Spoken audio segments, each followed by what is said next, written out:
The big news is Newsroom. We also stream live on YouTube. Whether you're at home, at the office, or at the gym, wherever you are, Newsroom is right there with you. Bringing you all the latest news, updates, sports, weather, and everything in between.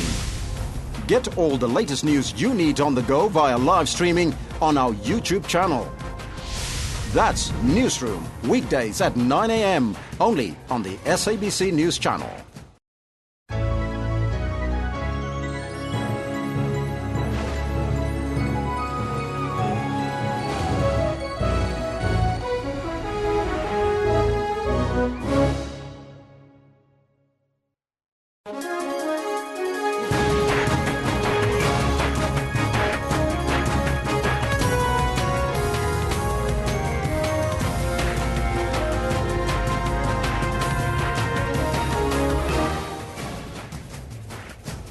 It's Thursday, the 28th of April 2016. This is Newsroom on SABC News Channel 404, Jumbo Africa, and a very warm welcome as we broadcast live from our Auckland Park studios in Johannesburg, South Africa, to the rest of the African continent. I'm Elvis Preston. I'll be with you until 12 o'clock.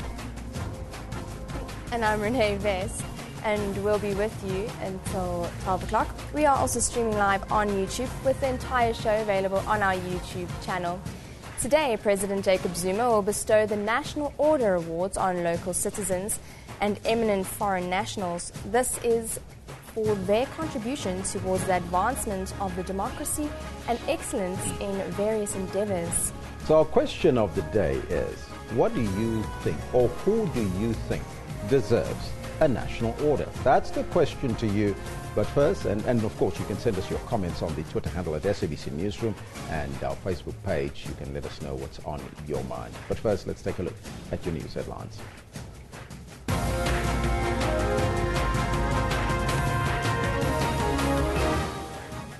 President Jacob Zuma will bestow the 2016 National Orders on distinguished citizens and renowned foreign nationals. Marikana residents and workers file an urgent court interdict to stop their eviction from new houses. And President Jacob Zuma has called on all South Africans to use Freedom Day to acknowledge the achievements that the country has made in 22 years of democracy yesterday. Now, those are all your headlines, but before we get to the news with Renee, let's find out from Kendall what's happening on the sports front. A very good morning to you, Kendall. Good morning, Renee. Good morning, Elvis. Good morning to you. This is what we've got in the sports today. Jumbo Kakana fancies his chances. He's going to belt this at Chakola, and he strikes the upright. Now, with 4 matches to go, the PSL title race is getting heated up as Mamelodi Sundowns get held to a goalless draw by Ajax Cape Town in Athlone last night. Atletico are ahead! That is sensational! He wriggled and he shimmied and he dropped his shoulder and he carried on and on and on. In a moment of sheer brilliance by Saul, gives Atletico the edge over Bayern at the Vicente Calderon in the UEFA Champions League first leg semi-final. And Brazil lights up Christ the Redeemer statue to mark 100 days to the Summer Olympics. That's what we've got for you in the sports later on in about 10:20 or so. Back to the main desk for the news.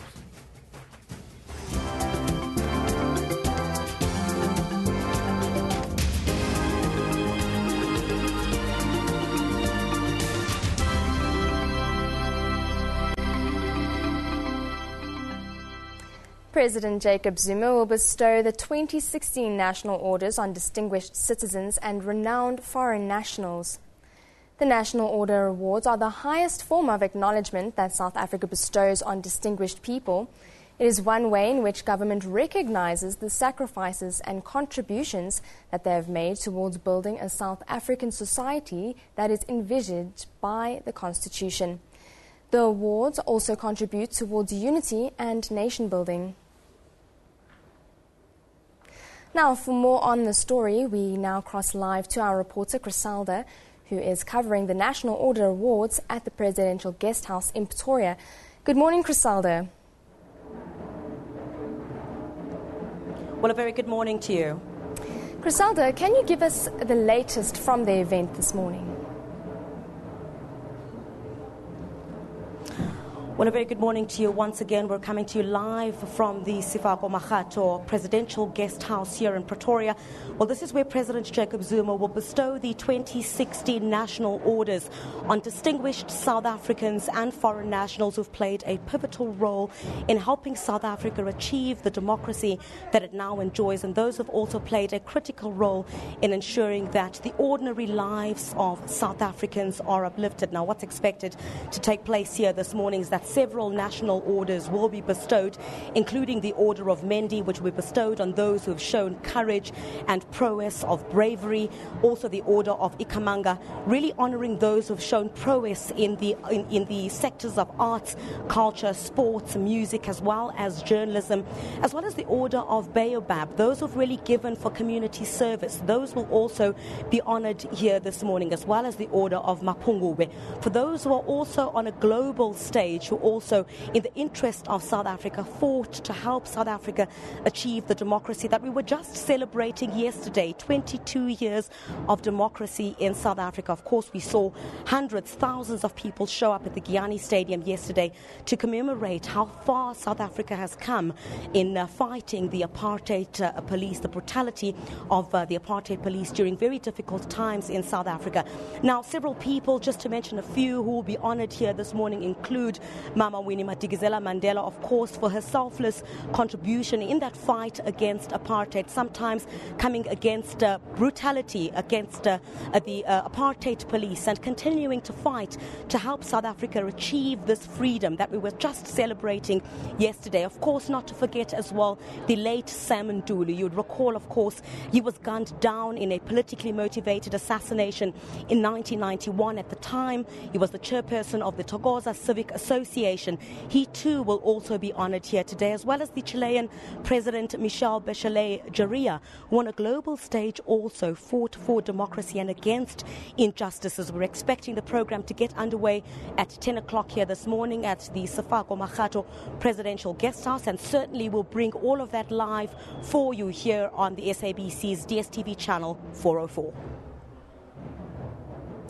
Thank you very much, Griselda. We will be crossing to you once the event begins, I'm sure.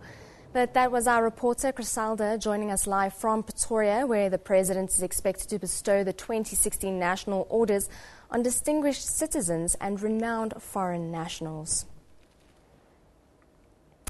Now, news just in. Marikana residents and workers have filed an urgent court interdict at the North West High Court.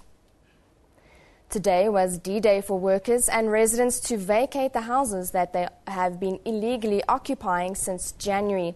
Workers and residents are questioning the processes which was used to identify the beneficiaries.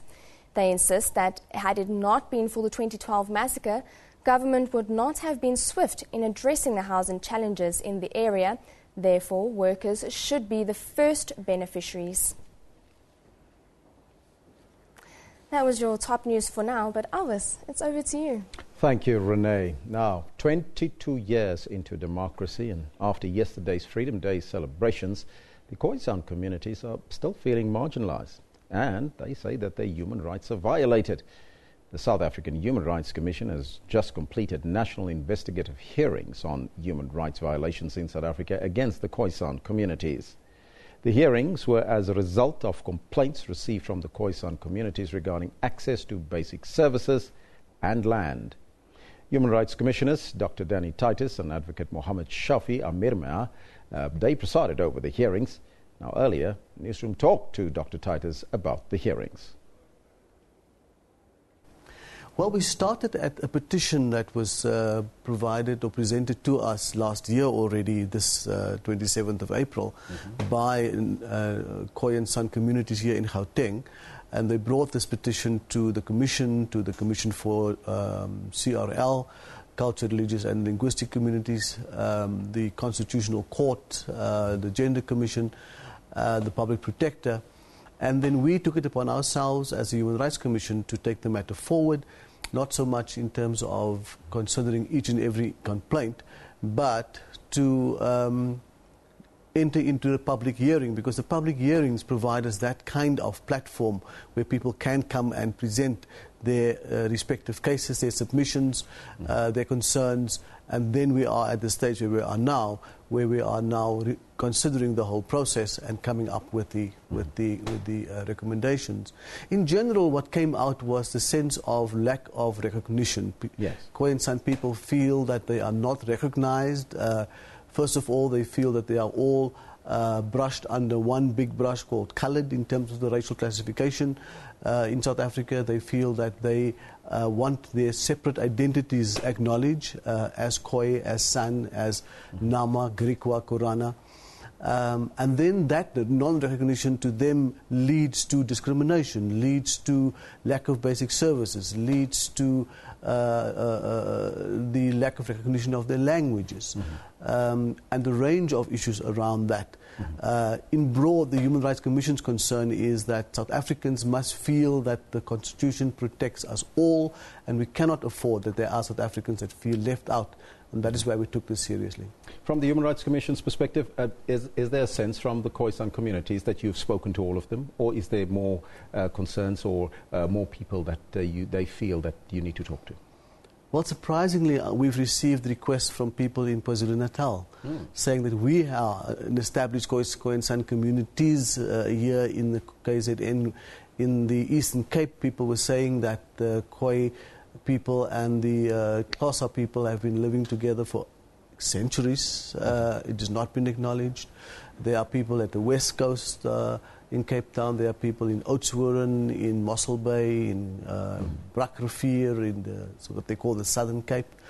And yes, they feel they would like to be heard. Our experience is that we unfortunately cannot go to everybody, but it may be part of our recommendations that government departments, parliament, national, provincial legislatures should be more involved with people in their respective areas. But we feel also that there has been a representative amount of complaints, of issues that came forward. But where necessary, we would still like people to submit written submissions to us to consider it in that way. Now, Freedom Day was celebrated yesterday. Why do you still think that the Khoe-San communities are feeling marginalized 22 years after democracy? Well, in terms of what they've submitted to us, you certainly see that. You certainly see this, that, for example, our Constitution requires the Pan-South African Languages Board to give effect to the Khoi and Nama and San languages. Very little has been done in that area. There are efforts that have been made, and we were given submissions by people from Pan-South that they were doing a minimum. But then you have a case in the Northern Cape where the MEC for Education just decided not to offer Khoi languages anymore. And Pan-South argues it can be presented up to matric level. We saw the other day from the SABC that in terms of the grouping of your languages, that Khoe-San languages are now regrouped or grouped with Afrikaans. And that is a wonderful step that I personally would like to applaud, and really looking forward to the outcome of that. And I'm sure Khoe-San people also feel that this is a kind of a vindication of that issue as well. Land is also a critical issue for the Khoe-San. Many people feel, though, that the Khoe-San got their fair share because they got part of the Kalahari. Yeah, well, that is interesting. People are saying ever since the colonizers arrived on the shores of Cape Town, they were there. They argue very strongly that they are the first nation of South Africa. They argue that their land has been taken away by Van Riebeeck, by De Gama, by Diaz and those people. They argue that in 1510 there was the first war against the viceroy or the vice king of Portugal, whom they killed because of encroachment on their land and trying to take their land away. So, and as to the Kalahari, people were saying that, well, behind all these land claims lies mineral claims. Yes. And we've not had opportunity to really get a full picture on that. And when it comes to mineral claims, there are other interests. And then it becomes really, really messy and really, really legalistic, and it's very much drawn out and frustrating people as well. So yes, It's amazing the vastness of the area, and it's wonderful to see these people coming to the hearings in their traditional dress and presenting their cases. Very articulate and very considered and really impressive. Is it not perhaps, Commissioner, that you've opened up a can of worms, because other communities might come forward and also say that they want these issues to be discussed and being taken up by the South African Human Rights Commission?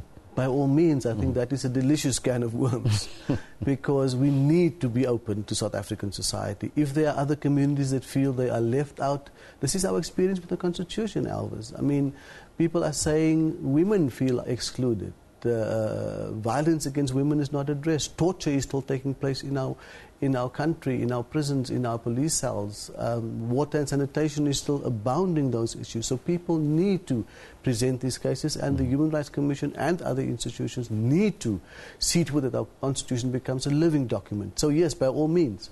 But we've started with this process, and we would like to feel that we've given people a platform, and that in itself gave them that kind of sense that somebody's listening. What was also very interesting was to have government departments as witnesses as well. And here you had people from land reform, people from PANSALB, as I said, justice, COCTA. The one gentleman from COCTA came and said, you know, we listen to so many voices in our country, but we always have to realize we're not listening to all the voices. Wasn't that a beautiful statement? Beautiful statement. Doctor, that's where we got to leave it. Thank you so much for joining us here in studio. That was Dr. Danny Titus. He's from the Human Rights Commission, joining us in studio.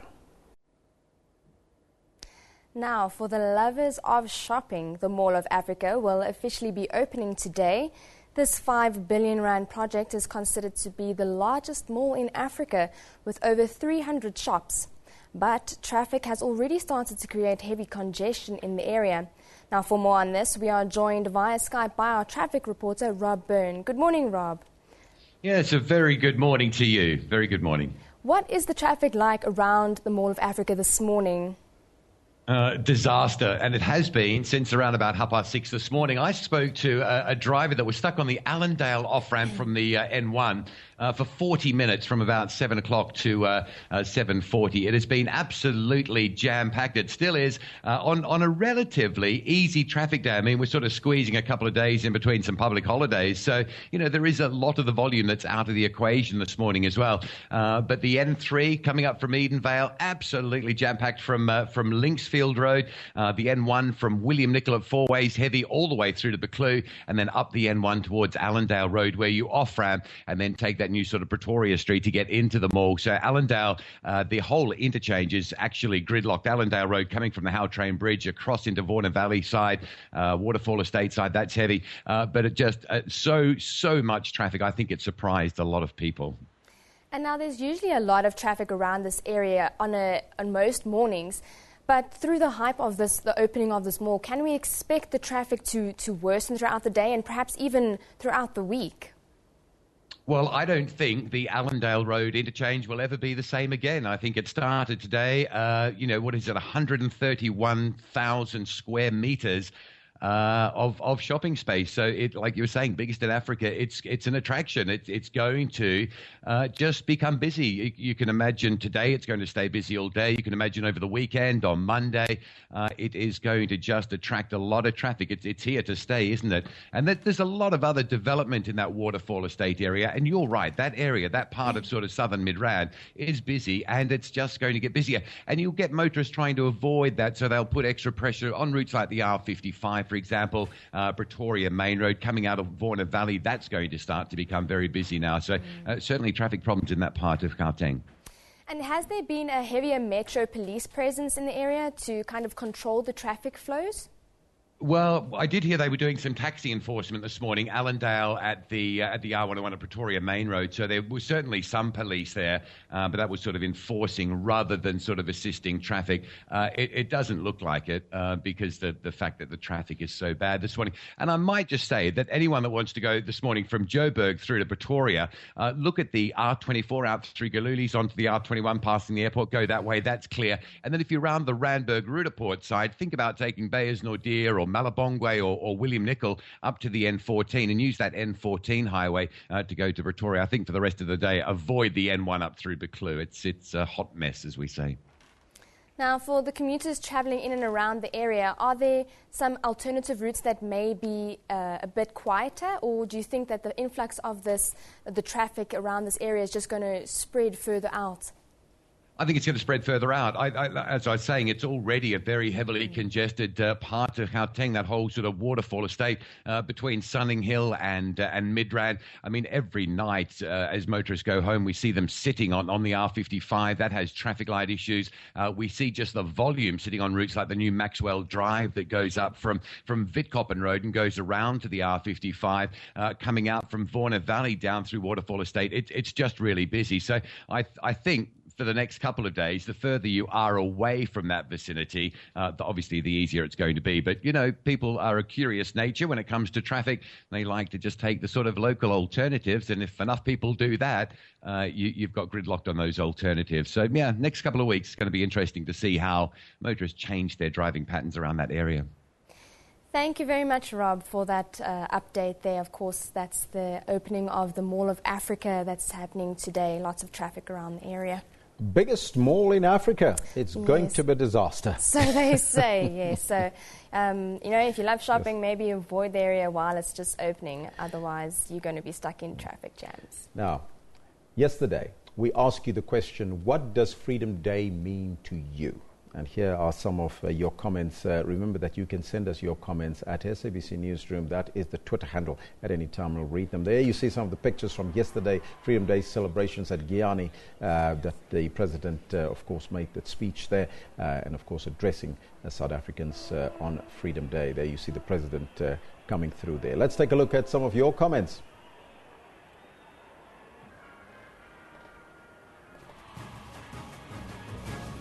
This one from Oshabi says, at SABC Newsroom, political freedom without economic freedom is a fuss.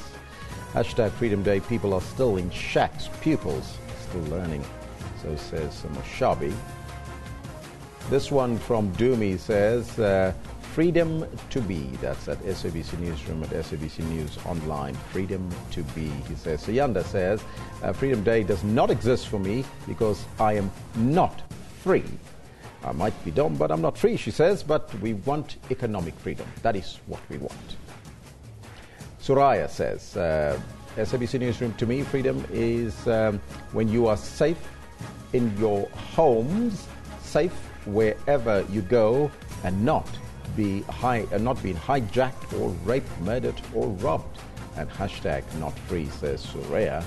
Now, these are some of the comments that came through on the Twitter handle yesterday. You can also let us know what's on your mind on the Twitter handle today in relation to the question with the orders that the President will be giving to some esteemed citizens today. We'd like to find out from you, what do you think deserves a national order? I'd like to get your thoughts on the Facebook page as well as on the Twitter handle at SABC Newsroom. Now, tweet pick of the day comes from news.abs, CBN, and shows the statue of Christ, the Redeemer, is lit up in the yellow and green colors of Brazil's flag in celebration of 100 days before the 2016 Rio Olympic. There you see the picture on your screen. Let's now take a look at the front pages of the newspapers from around the globe, and we're starting off in Europe. The Times reports that a chief constable accused of covering up police failures after the Hillsborough disaster could escape disciplinary action despite being suspended from duty yesterday. Moving to the United States, the USA Today says that Ted Cruz tapped the former GOP presidential candidate Carly Fiorina as his running mate Wednesday at an Indianapolis rally, where he attempted to undercut the frontrunner Donald Trump's momentum the day after he swept contest in 5 states. And then finally, in Israel, the Jerusalem Post reports that Republican presidential frontrunner Donald Trump assailed Barack Obama's Middle East policy yesterday during a foreign policy which he said that the U.S. president spurred Israel while coddling Iran. That was his speech yesterday, Donald Trump. And looks like he's going to be the trump card in the U.S. elections. Let's now take a look at what's happening around the country today here in South Africa. And we start off in Johannesburg, in the South Gauteng High Court sitting in Palm Reach, where Radovan Kritcher and 4 others are expected to sit for trial. Now, they face a charge of murder for the killing of the alleged Bedfordview drug kingpin, Sam Issa. In Cape Town, the High Court will hear the sentencing proceedings, which are due to begin in the trial of Alja Swart, who was found guilty of killing and beheading the Ravensmead teenager Lee Adams nearly 3 years ago. Now, he recently admitted of targeting the teen so he could sell the body parts to Sangoma. Now, we'll be sure to keep you updated on these cases during the course of the week, so you have to stay tuned in your favorite channel here, Channel 404. This is Newsroom. Let's take a quick break. We continue with our theme for today, looking at the plight of the Khoe-San.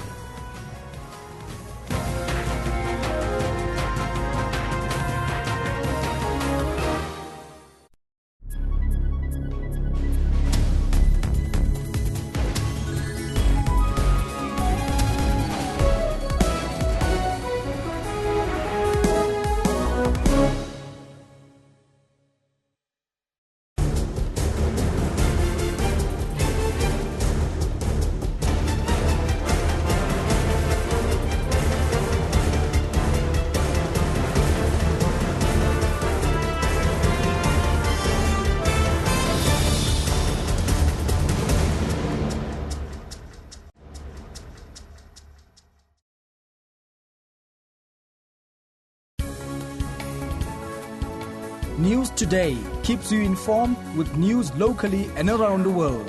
When Judge John Hlophe challenged the Supreme Court of Appeal when it sent the matter back and said that there must be an inquiry set up. We unpack business news. There's an increase in general inflation in the country. We give you up-to-date news of the day. The drugs were seized at several locations in Sydney, including a shipping container sent from Hong Kong. Police say it's the largest haul of illicit drugs in 2 years. We round up sports news. Kotata, tell me about the legacy that you would like to build and be remembered for. Trying to get my foundation running, which is going to focus on, all the sport, doesn't matter disability or able body. So, I'm passionate about sports. Stay informed every Monday to Friday from 3 to 5:30 p.m. CAT. SABC News.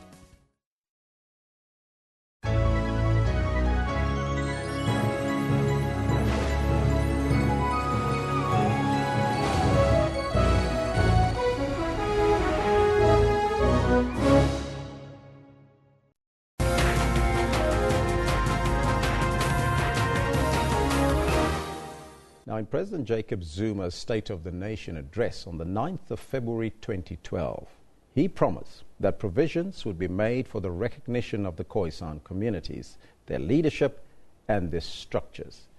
He continued, and I quote, "It is important to remember that the Khoe-San people were the most brutalized by colonialists who tried to make them extinct and undermine their language and identity. As a free and democratic South Africa today, we cannot ignore to correct the past." Close quote. Meanwhile, the South African Human Rights Commission concluded week-long public hearings in the Northern Cape at Uppington in mid-April this year with Khoe-San communities who made presentations on various issues. Amongst them was land, service delivery, and their language and culture. Though the Commission also was here in Johannesburg, and they're also going to Cape Town. Now, joining us in our Cape Town studios, we have King Kuba Cornelius III. Now, he is the head of the Royal House of the Khoe-San. King Kuba, a very good morning to you and welcome. Good morning, Elvis, and thank you very much. First, let's reflecting on the President's promise in 2012 to acknowledge the Khoe-San communities and their leadership. Did this assurance become a reality 4 years later? Absolutely not. In 2008, before the president became the president, he sent a delegation to my house and says, "What can I do for the Khoe-San nation when I become president?" We told him our plight, and because we believe him as a traditional person, he would understand our circumstances. Nothing has happened. Later, I went to the Human Rights Commission, the Public Protector, because of the promises made. Nothing happened.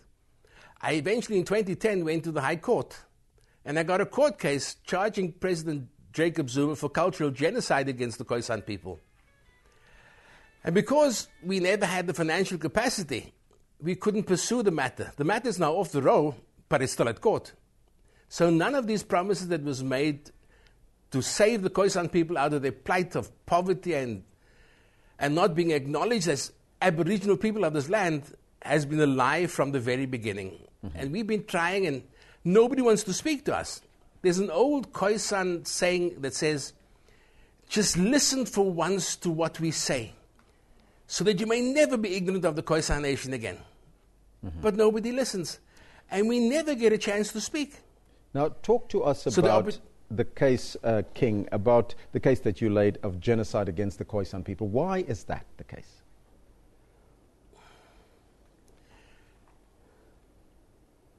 When Jan van Riebeeck them arrived at the Cape in the first time, in 1652, mm-hmm. they asked the people, who are you? We said, we're Khoi and Bushmen. He says, no. You're now Hottentot and Bushmen. The English came along and says, now who are you? We said Hottentot and Bushmen. He says, no, you're non-Europeans. The Freeburgers came and says, now who are you? We said non-Europeans. He says, no, you're non-white. Apartheid came along and says, now who are you? We said non-white. He says, no, you're colored.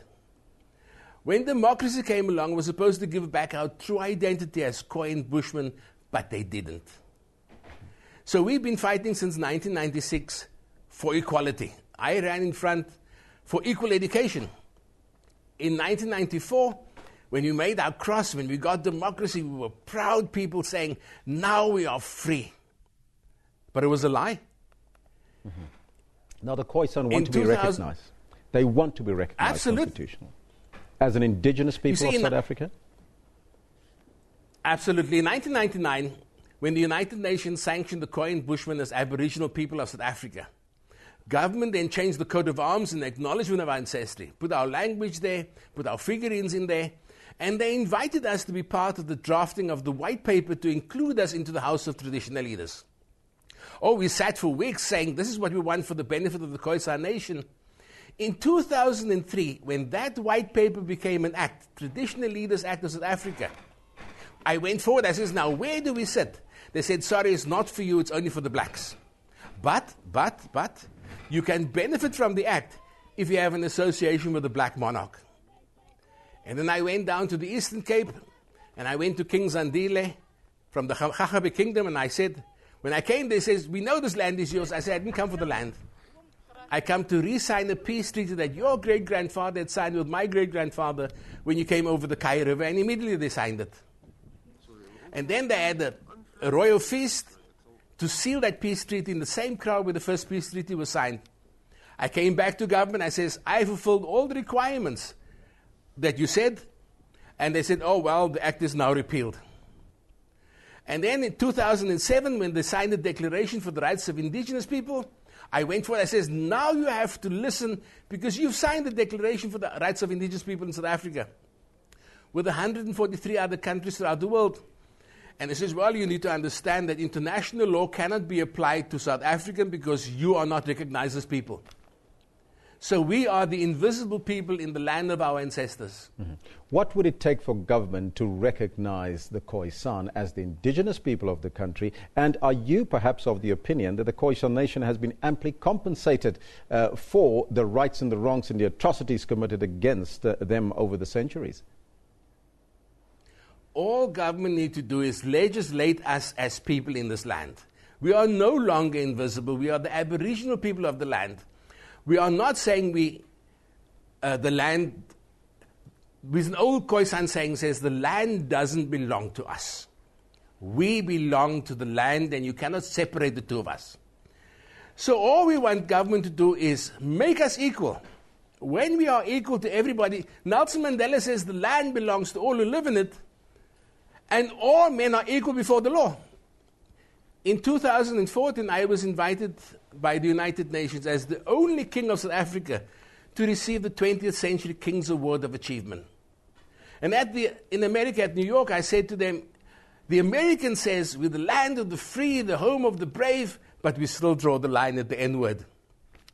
In South Africa, we say we have the best democracy. All men are equal before the law, except the Khoe-San people. And that needs to change, because we do not live in a democracy. We are living in a racist state where we are saying that They are a different race to us, and they are subservient to us, and they are a lesser people than any other person in South Africa, and that is not acceptable. Government needs to sign the legislation saying we are all equal, and once they make us equal, then we can say we are the Aboriginal people of the land.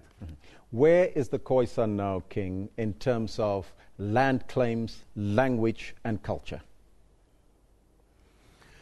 The only problem I have, Elvis, is I cannot understand how intellectuals can go to government and says, give us land. And government make promises about giving land. One example, Bucky's Farm in Wellington. Government says, we'll buy the farm for the Khoe-San people. They were all excited about land and be given back to the Khoe-San people. Eventually, we found out the land was bought for the Khoe-San people. It was transferred, but not in the Khoe-San people's name, but in the department's name. And now white people lease the farm from government, and they're making money. We are not economically empowered. Khoe-San people need to understand that government cannot give land to the Khoe-San people because we're not legislated as people. The minute they legislate as people, now we become a legal instrument, a legal entity. Our language is the only cultural language of the country. And that is not acceptable. We want our language to be one of the official languages, the oldest language in the world. I heard one of the professors or doctors says that the Russian says it is the language of the tongue. But nobody acknowledges our language, as they don't acknowledge us as people. Now, finally, King, are you confident that the latest investigations by the Human Rights Commission will bear any fruit? And what is the way forward for the Khoe-San nation? I have no faith and no trust in the Human Rights Commission in South Africa. When I went to them in 2010 to tell them about the president not adhering to Bato Pele, they said to me, you need to understand that our mandate is only for South African human rights violations. We do not get involved in international law, and we have no capacity in international law. Now, they have, for the past 18 years, that they know about our plight, they have done nothing for us. So the question is, what are they going to do for us, because they've proven they've done nothing? They say they speak at the United Nations on our behalf. A few weeks ago, I was at the United Nations Human Rights Council in Cape Town. And I told them, I says, you have done nothing for us up until this time. What are you promising us you're going to do for us? And they said that nobody has made any presentation for the Khoe-San people for the past 8 years. Now, I cannot understand what Dr. Danny Titus is talking about when he speaks about that he represents the Khoe-San people or the Aboriginal people at the United Nations, because nobody speaks on our behalf. Again, nobody listens. So I have no faith in the Human Rights Commission, even though we gave them our presentation in Cape Town, telling them that the new legislation that the president wants to sign, the Khoe-San People New Traditional Leaders Act, is racist, it's unconstitutional, and we're telling the Human Rights Commission that they should do something to rectify that, because nobody can sign a document that is so unconstitutional into an act. And what have they done? Nothing. King, that's where so they need to come speak to me. Yes. King, thank you so much for your time and joining us in our Cape Town studios. Thank you very much, Elvis. That was King Kuba Cornelius III. Now, he's the head of the Royal House of the Khoe-San. We continue this discussion on the plight of the Khoe-San. We were also supposed to speak to Baron van Wyk from the House of the Griqua out in Kimberley, but it seems like that did not materialize, but we'll still see if we can get hold of him. But remember that President Jacob Zuma will today bestow the country's highest orders on distinguished South Africans and foreign nationals in Pretoria. So let's take a look at some of the live tweets that we are receiving today. In relation to that, you can send it to @SABC Newsroom. You can see some of the live pictures coming through. We're also asking you the question, who do you think then deserves an honor there from the honors that is being given out to eminent persons today in Pretoria by the President. So this one here from the Fab One says, I believe that Dr. Nkosazana Zuma and Dr. Bergalia Bum are deserving recipients. There you have it at national orders. This one from in Tabatemba says, the public protector, Thuli Madonsela, deserves this accolade for being a distinguished citizen to improve the lives of the ordinary, i.e. Gogo Dlamini. Well, there you have it. These are some of your comments coming through who you think should or deserve an honor in this country or an order. Let's now take a look at our Facebook page and see what is happening there.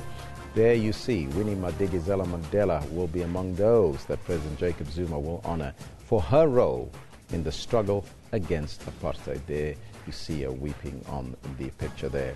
Moving to South Sudan, East African leaders on Wednesday welcomed the swearing-in of South Sudan's rebel leader, Dr. Riek Machar, hours after he returned to the capital, Juba. Seems like we're getting to a peace deal. And finally, in the USA, Democratic presidential candidate Bernie Sanders says that the American people will not elect Donald Trump to the White House. I wonder why. Well, you can read more about it on our Facebook page at its Newsroom. So right now, let's take a break, and after that, we continue our discussion on the legitimacy of the Khoe-San. So stay tuned right here on Newsroom.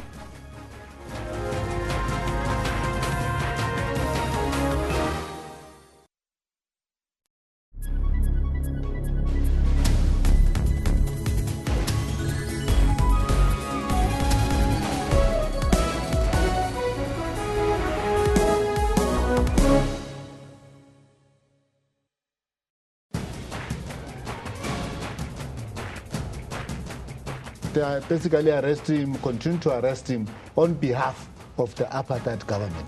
We are dealing with effects. We are not dealing with the causes. And for as long as we deal with effects, we are never going to solve this problem. What do these people need in prison? Why are they there? The PAC, as Dr. Pegu is saying, has been seeking answers, and they're not coming. What kind of answers are you getting? I really think I've answered that question. I think it's a difficult question. I don't have an answer for it. How was it possible that they could operate with such impunity? The only thing you want is closure. The only thing we want is closure. And unfortunately, I don't really have sympathy for the idea that if you're too old, you shouldn't stand trial. That's Rights and Recourse with Dumile Mateza, every Sunday at 2 p.m. Central African Time, only on the SABC News Channel.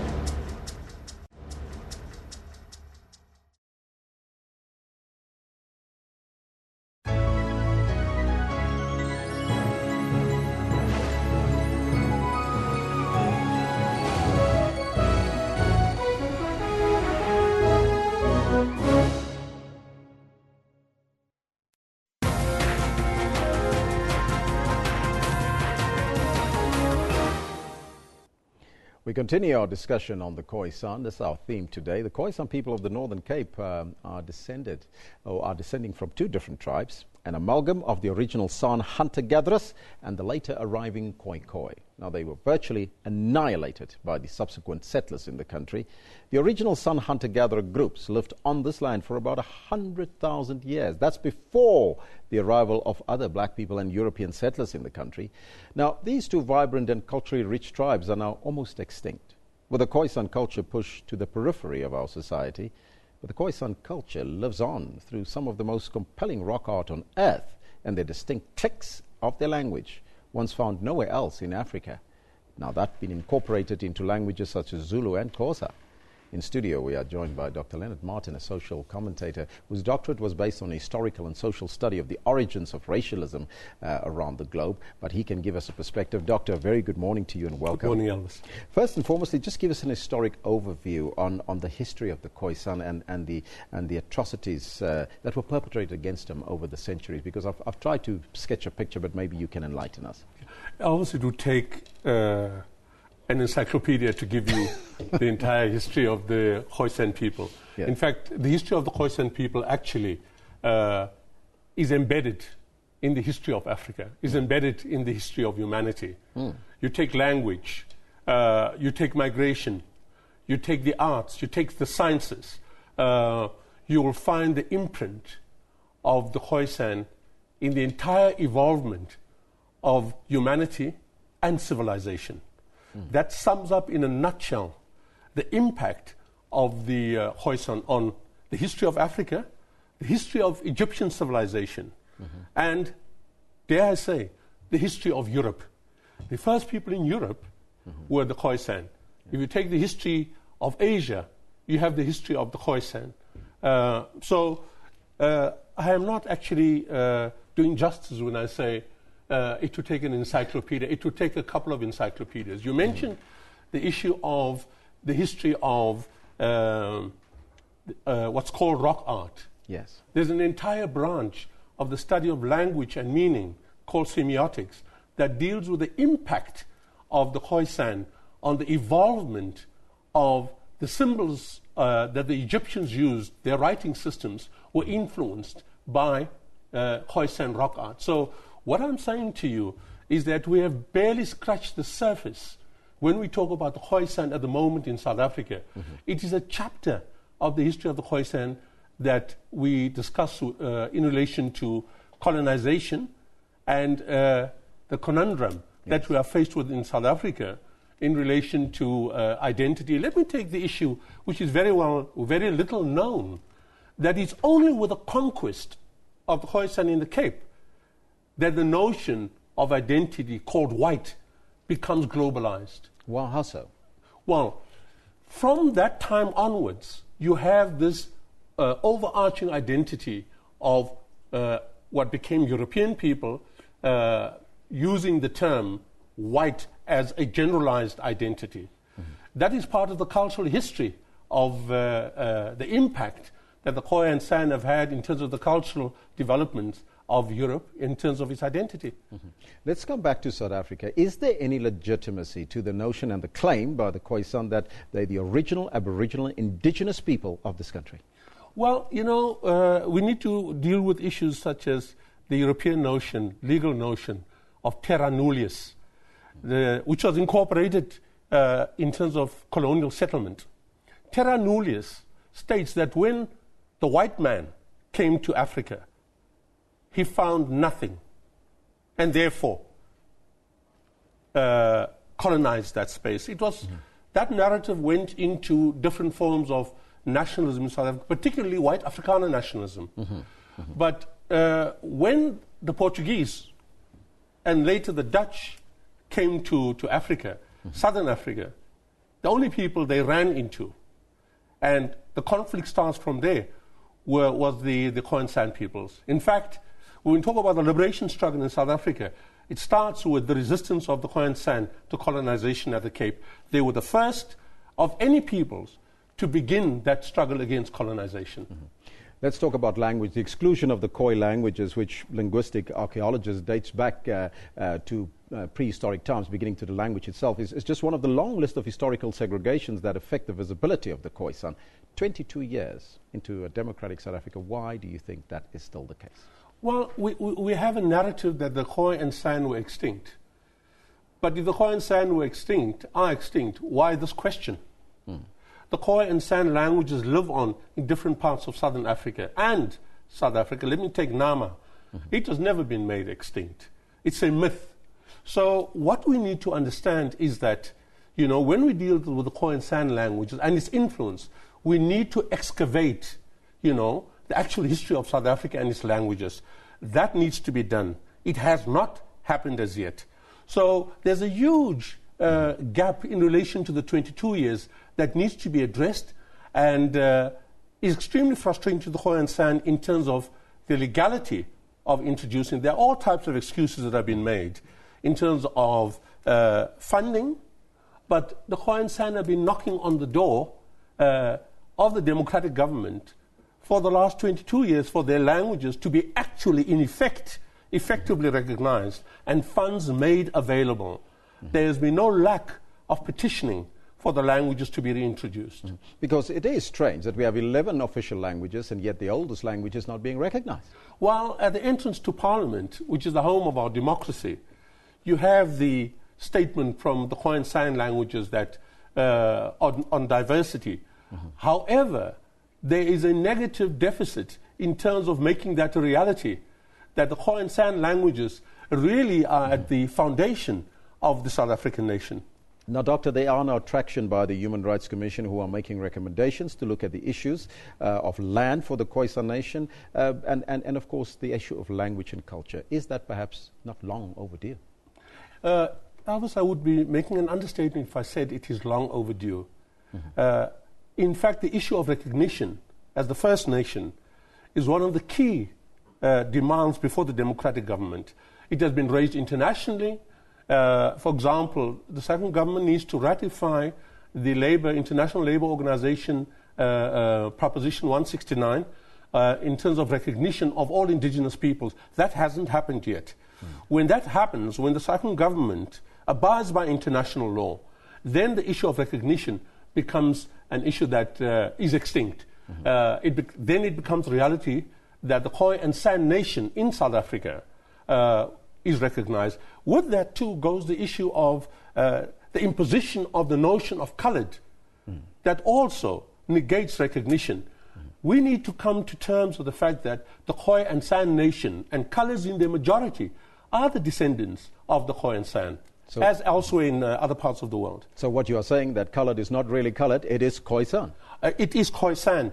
What we have to understand is that the colonial state invested in the extinction of the Khoe-San people. And there are reasons for that. One of the reasons is this notion of terra nullius, where they occupied the space of the Khoe-San and therefore had to find an ideological reason to actually make manifest, almost by self-prophecy, the genocide of the Khoe-San people. Just briefly, Doctor, we run out of time. The way forward for the Khoe-San? The way forward for the Khoe-San is for the democratic government to fully recognize the Khoe-San nation as the first nation of South Africa. Secondly, that the land question is at the heart of the issues of national cohesion that has to be addressed in South Africa.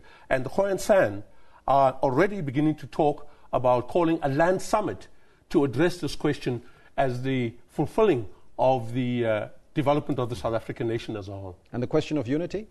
The question of unity is moving faster pace throughout the country.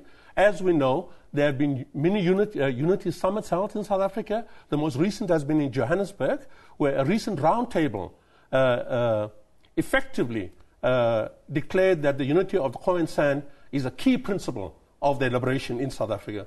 Doctor, as usual, thank you so much for your time and joining us here in studio. That was Dr. Leonard Martin, a social commentator whose doctorate was based on the historical and social study of the origins of racialism. And of course, he gave us the historic background of the Khoe-San. He says that it will take a library, not just a dictionary, but an entire library to talk about this. So we'll have more time around this and talk about this issue constantly to update you on the way forward. But let's now take a look at some of the comments that have come through today. But remember, let me just also remind you that we're asking you that question today, and that question will be on your screen right now. What do you think deserves an order in this country? Let's take a look on the Facebook page as well as on the Twitter handle. This one from Nuran says, "Our late to work cause of traffic on the Allendale." What? The hashtag Mall of Africa. That's, of course, the Mall of Africa that's happening. It's opening today, we believe. Traffic is chaotic. And Kanya says, guys, the traffic to Midrand today. Oh, look at that. There's a face there. And that face doesn't look very happy. This one from Levi says, I don't see reason why I should travel 40 kilometers from Benoni to Waterfall City just for a grand opening. Plus, it's a working day. Hashtag Mall of Africa. Look at the pictures there. These are some of the mall is not entirely finished, but these are some of the pictures coming through that they have. Once it's done, it will look like that completely. So yes, exciting times here for you shoppers, those that like to spend some money. But remember, keep your wallet tight. We're in a tight space in terms of the economy. But we'll take a look at the weather, continental weather. Look at the weather around the African continent.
Now, as you can see, we bring you live pictures from Pretoria at the Presidential Guest House, where President Jacob Zuma will today bestow the National Order Awards on local citizens as well as eminent foreign nationals. Now, this is for their contribution towards the advancement of democracy and excellence in various endeavors. And we'll go there live at 10 o'clock. And here are some of the music that's emanating from there right now. You can hear some of the sounds as they come through on us. But we'll go there live as soon as the proceedings start. So you have to stay tuned here on your favorite channel, Channel 404. This is Newsroom. Let's listen to a little bit of the music.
Ahika Mano produces abstract and symbolic works of art. He called his latest collection Vote with Ink, Not Blood. Praying for peace, literally, in my own way. The South African film titled Luister or Listen in Afrikaans tackles issues of race in the country. I think that the end goal is the reformation of institutional culture, but how we get there is in fact through changing the language policy so that no student is forced to learn in Afrikaans. It's fashion designers like Julia Mpoko who are starting to pay more attention to menswear and hope to make a mark in the fashion industry. So regardless of whether you're African, European, there's certain styles that you like. So if an African man enjoys wearing simple, well-tailored pants, then yes, I guess. Join Refulo Mula for that 1 hour weekly dose of arts and entertainment news every Friday at 9 p.m. on Trends.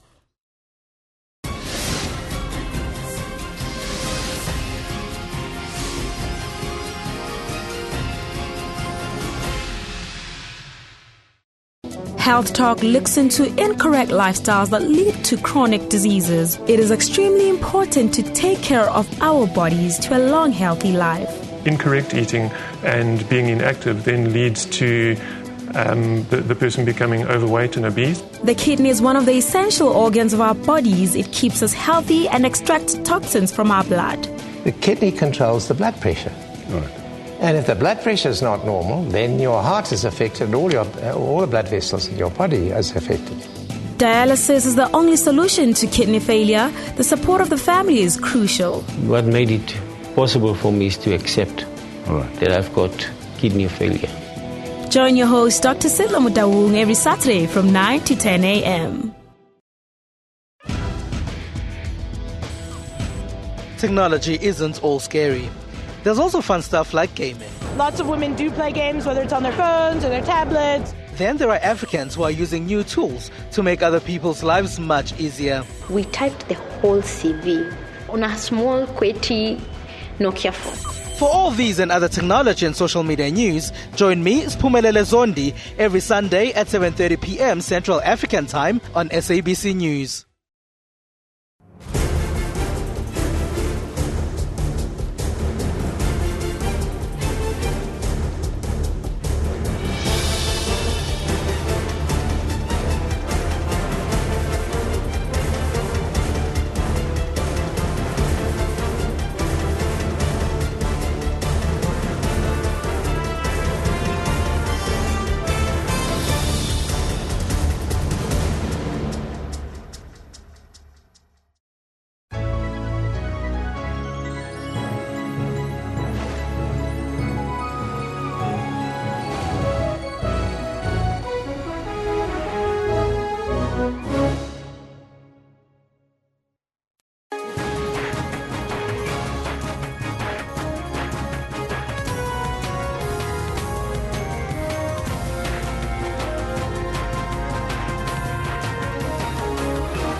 It's Thursday, the 28th of April, 2016. This is Newsroom on SABC News, Channel 404. This is the second hour, Jumbo Africa. And a very warm welcome as we broadcast live from our Auckland Park studios in Johannesburg to the rest of the African continent. I'm Elvis Preslin, and I will be with you until 1200 hours. We're also streaming live on YouTube with the entire show now available on our YouTube channel. Now today, President Jacob Zuma will bestow the National Order Awards on local citizens and eminent foreign nationals.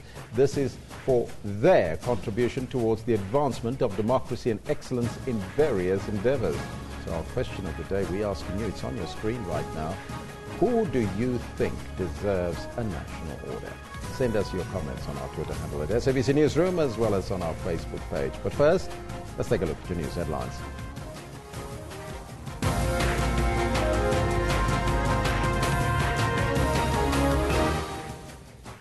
President Jacob Zuma will bestow the 2016 National Orders on distinguished citizens and renowned foreign nationals this morning. Marikana residents and workers file an urgent court interdict to stop their eviction from new houses. And yesterday, President Jacob Zuma has called on South Africans to use Freedom Day to acknowledge the achievements that the country has made in 22 years of democracy. Now, those are all your headlines, but before we get to the news with Renee, let's find out from Kendall Makamate what's happening on the sports front. A very good morning to you. Good morning to the both of you, and good morning to you as well. Coming up in the sports, this is what we've got for you. Jompo Kakana fancies his chances.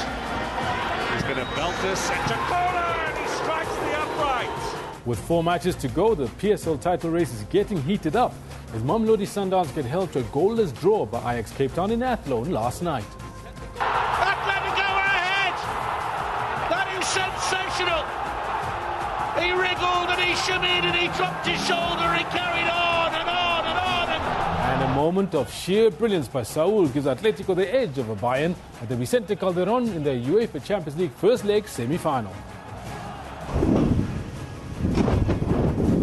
And Brazil lights up Christ the Redeemer statue to mark 100 days to the Summer Olympics. That is what we've got for you in the sports in about 20 minutes or so be sure to stick around for all of that. Back to the main desk for the news.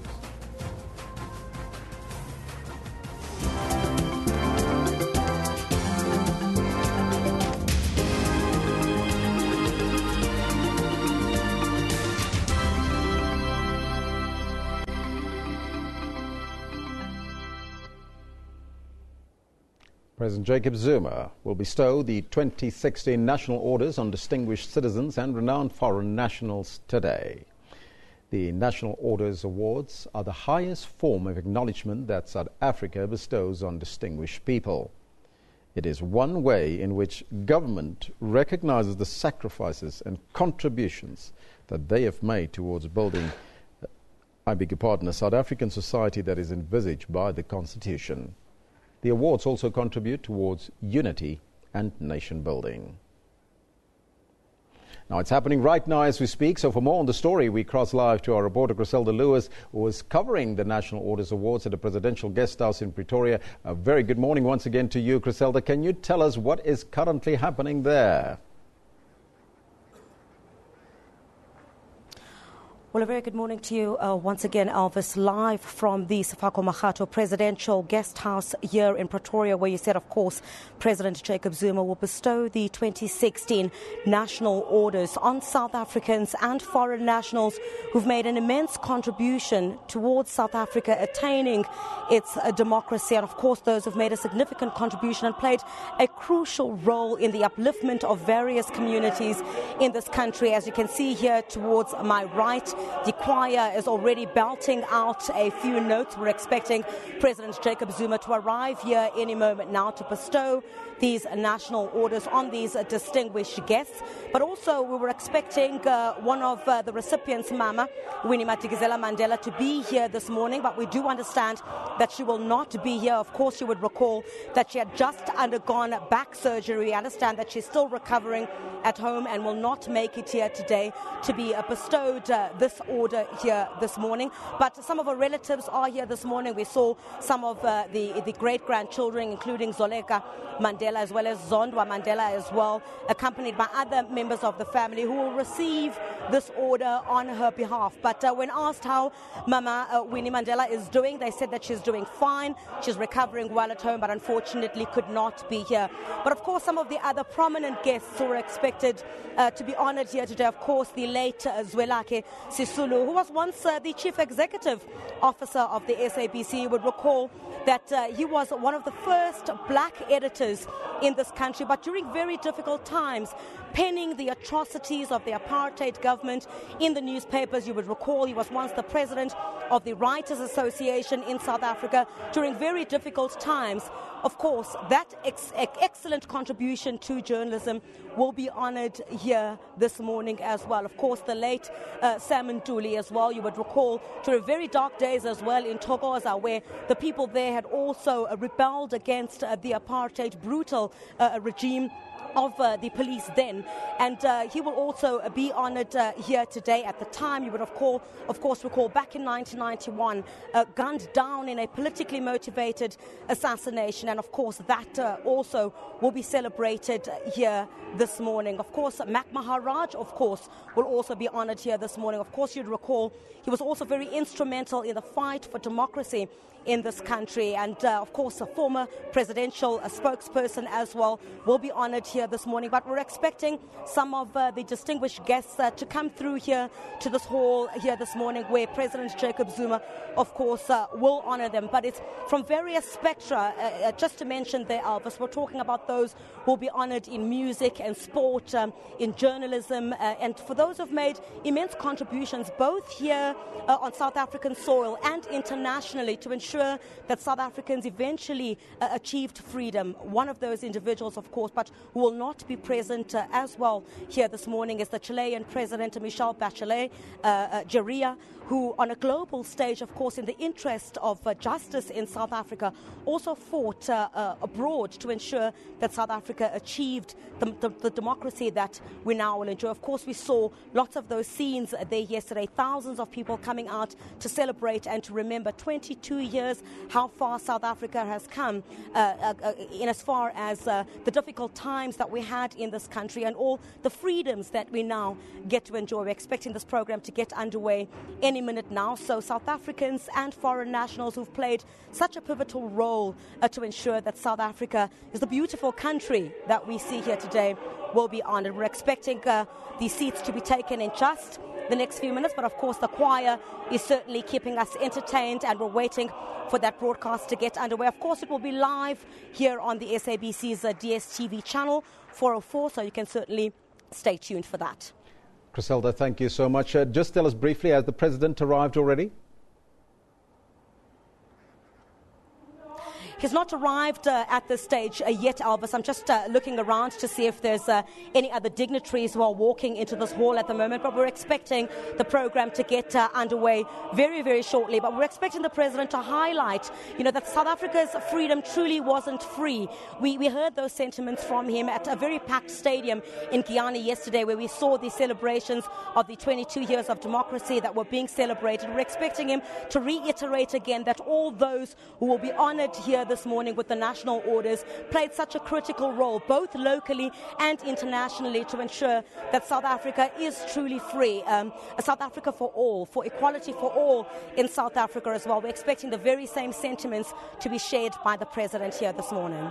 Griselda Lewis, thank you so much for that report. We'll cross there live to the event as soon as it kicks off. As you heard it there, you're going to watch it live right here on your favorite channel, Channel 404. This is Newsroom, so you have to stay tuned. And Griselda will bring us the live pictures from there, and the president, of course, bestowing all the orders on distinguished guests. Now, Marikana residents and workers have filed an urgent court interdict at the Northwest High Court. Today was D-Day for some of the workers and residents to vacate the houses that they have been illegally occupying since January. Workers and residents are questioning the process which was used to identify the beneficiaries. They insist that it had not been for the 2012 massacre, government would not have been swift in addressing the housing challenges in the area. Therefore, workers should be the first beneficiaries. Now, President Jacob Zuma has called on South Africans to use Freedom Day to acknowledge the achievements that the country has made in 22 years of democracy. He was addressing a packed Giyani Stadium yesterday in Limpopo. Now, this was the first time that the official commemoration was held outside Pretoria. A packed stadium and a scrum to secure a seat. Even the early morning rain couldn't disperse the crowd. It's history in the making. The official Freedom Day commemoration will travel from province to province, but Limpopo is the inaugural host. The president spelled out the country's achievements over the past 22 years, but he conceded that the pace of service delivery has not been as fast as many would have liked, with their frustrations spilling out onto the streets. But if you become violent, you actually undermine the rights of others. Now, the Constitution says your right must be respected, but also you should respect the rights of others. There is no monopoly of the rights. You can't monopolize it and undermine the rights of others. President Zuma called on citizens to unite behind the efforts to promote the image of the country. He also accused some politicians of trying to divide the nation and spread hatred. Let me reiterate that our freedom was not free. It was fought for, and many lives were lost for its attainment. We therefore have the collective responsibility to defend it as South Africans with the same vigor as when we fought for it. We must unite and not allow anything to threaten the freedom and democracy we fought so hard for. His emphasis on respecting democratic processes coincides with calls for him to step down. Democratic countries regularly go to elections so that people exercise their right to choose those they would want to govern them, or political parties that must govern them. It's a time for the people to participate during elections. But the president also has the support of his executive. The president is not going to be removed by anybody from office. The Constitution of the Republic of South Africa dictates that he must do his duty for the next 5 years, and that's what is going to happen in South Africa. President Zuma used the opportunity to encourage voters to make their mark on August the 3rd. Aldrin St-Pierre, SABC News, Giyani. A kaleidoscope of color and sound mark Freedom Day celebrations across the country. In Limpopo, supporters filled Giyani Stadium to listen to the president's message. In Pretoria, celebrations continued. Gauteng Premier David Makura criticized those that advocate for war in dealing with challenges faced by government. The problems of a democracy can only be solved through more democracy and popular participation and mobilization of our people. You can't solve the problem of democracy by threatening violence. Premier Phumulo Masualle urged the younger generation to use their vote to choose leaders that will deliver better services to them. He was speaking at the iconic Fort Hare University. The basic obligations is also participating in identifying leaders who must lead society. And everyone has that opportunity. So yes, we must make local government everybody's business. Well, that's some of the news for now. It's over now to Renee to take you further into the news. Thank you very much, Elvis. Of course, still on the note of Freedom Day, South Africans in London were just one group of expats who celebrated Freedom Day far from the motherland, with a braai, beer and music recreating a bit of home under cold skies. Our reporter Catherine Drew went along and has this report. Freedom Day celebrations in London may have lacked warm weather in a week that had seen snow, but for many it was a chance to celebrate their proud heritage by coming together. This is just an opportunity for everyone to get together and basically meet each other, meet other people in the community, taste a bit of back home. I think that's one of the main reasons, and also obviously the fact that it's Freedom Day. So it's an opportunity to remember our history and celebrate the end of a hard time. On the first anniversary of Freedom Day, President Nelson Mandela said that wherever South Africans are around the globe, their hearts beat as one. Well, this crowd certainly agrees. I'm a proud South African. There is a lot of people that talk bad about South Africa. We've always got something good to say. South Africa's beautiful. For us, it was important because Freedom Day in South Africa opened doors for everybody to live as they want, to live where they choose to live, to marry whoever they want to marry. So we thought we'll come and celebrate it together. It's just to feel a little bit like home, just to hear our accents again, I guess. It's familiar.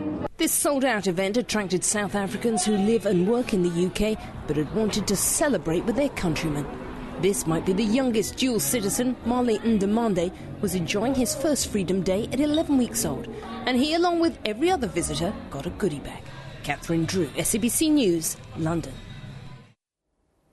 Sentencing procedures will start today in the Polokwane High Court in the case of a man who has been convicted of killing his 4 young sons. Lesiba Kakana has admitted to slitting the throats of his sons in September last year.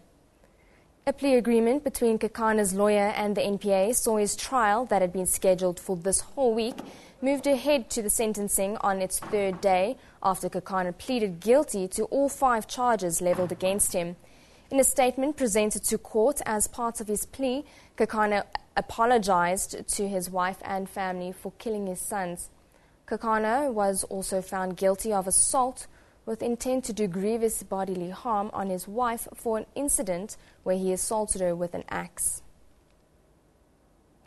One of the 3 prisoners who escaped from the Ulundi police station on Monday has handed himself over to KwaZulu-Natal police. Nolani Bafo, who was facing charges of murder, attempted murder and rape, will now face an additional charge of escaping from police custody. He will appear in court today. Just 24 hours after escaping, the man allegedly attacked 3 people in the area. Fana Butulezi is wanted for murder and rape, while Sihle Mabata is wanted for attempted murder. Police are urging the public not to confront them. The SANDF has an open day this week to show the media how their troops are being trained before deployment into other parts of Africa. The training is taking place in the bush outside Port St. John's in the Eastern Cape. Jungle warfare training. This is the 4th South African Infantry Battalion getting ready for deployment to the east coast of the Democratic Republic of the Congo. Here they are preparing for mission tactics, which is the last phase of their training before deployment to the DRC. Riflemen Manchari Lito and Judas Masela are ready for their deployment. I have never been to the DRC. This will be my first time to the DRC, but I am looking forward to it. Yes, so far I believe that I am ready for this mission because we have been equipped with the information that we need since DRC is a jungle. Then we've been given the training on the jungle warfare, and then it is going to help us a lot when you are in the mission area.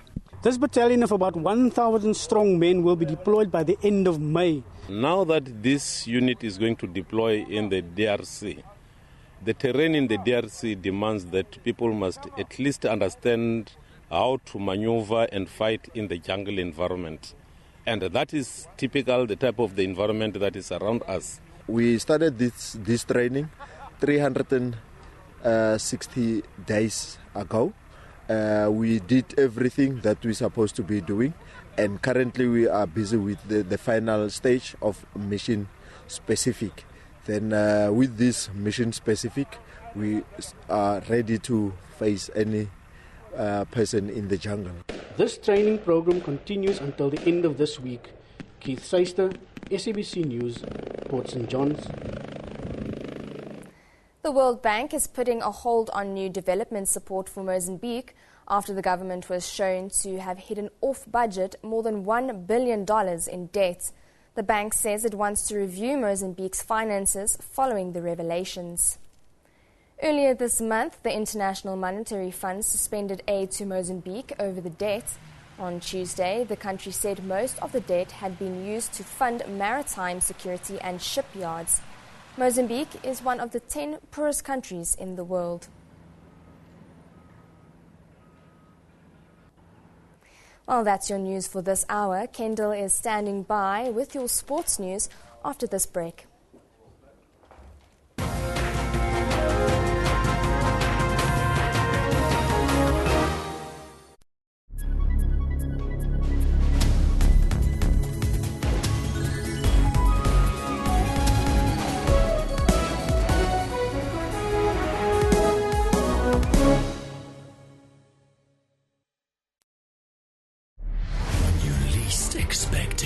They'll appear magnificent. The lives, the souls, the OMG of the party, in all their glorious, well, glory. Ah, yes. We salute you, party comrade, with a bottle of 3 Ships whiskey for just $119.99 from Tops at Spa.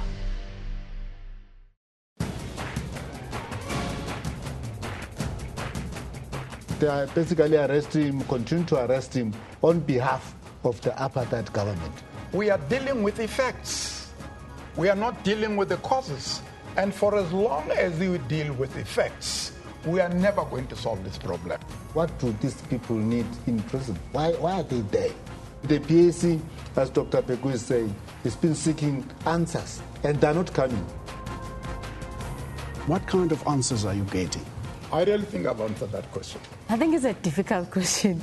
I don't have an answer for it. How was it possible that they could operate with such impunity? The only thing you want is closure.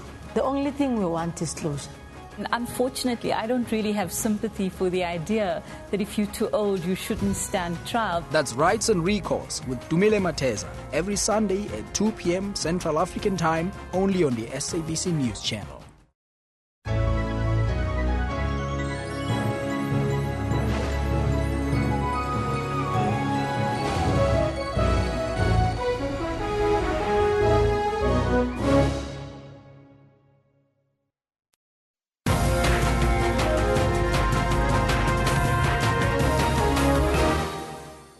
Good morning, welcome back. I'm Kendall Makhamat and I've got your sports on Newsroom. Top of our stories is about local football, where log leaders Mamelodi Sundowns were unable to restore a 6-point lead at the top of the Absolute Premiership after being held to a goalless draw by Ajax Cape Town.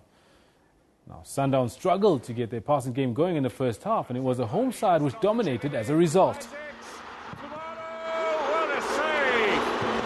Just past the half-hour mark, the Urban Warriors again missed out on a glaring opportunity, with Owen Isaac somehow missing the target from close range with a virtual open goal at his mercy. And long-range specialist Khoe-San almost gave Downs the lead in injury time before the interval. The chances that were not converted continued into the second half to no avail. From Dolly. Header saved! Sumaharu's effort is pushed away by Chakola. Most interesting matchup on the field. Meanwhile, Kaizer Chiefs got back to winning ways in the Absolute Premiership, coming from a goal down to beat the University of Pretoria 2-1. Goals from Renelo Tsolunyane and Willard Katsande cancelled out, an early strike from Vuisile and Tomia Iteti as the Glamour Boys registered their first win in the league since February. Oh, it's a good chance.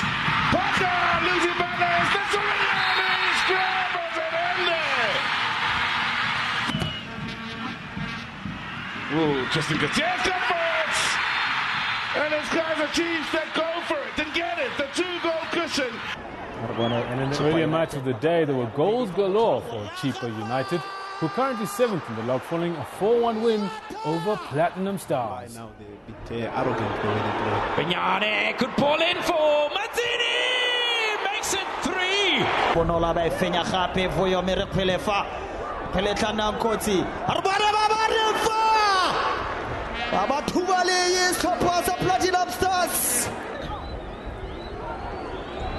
aribone mlambo ba go ntsha jalo Manzini gape Manzini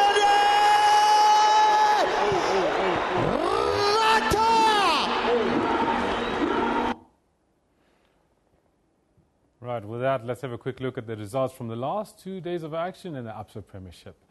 First up, there will be matches that were played on Tuesday evening. The Free State Stars Maritzburg match with a Maritzburg win there out at Global Park. And then Lucas Moripe Bidvest putting 2 good goals, 2 solid goals beyond SuperSport United, which makes them breathe very heavy down Mamelodi Sundowns' neck. Jomo Cosmos, a 0-0 draw against Bloem Celtic. Jomo Cosmos, you'll see what it means to them when we look at the log standings later on.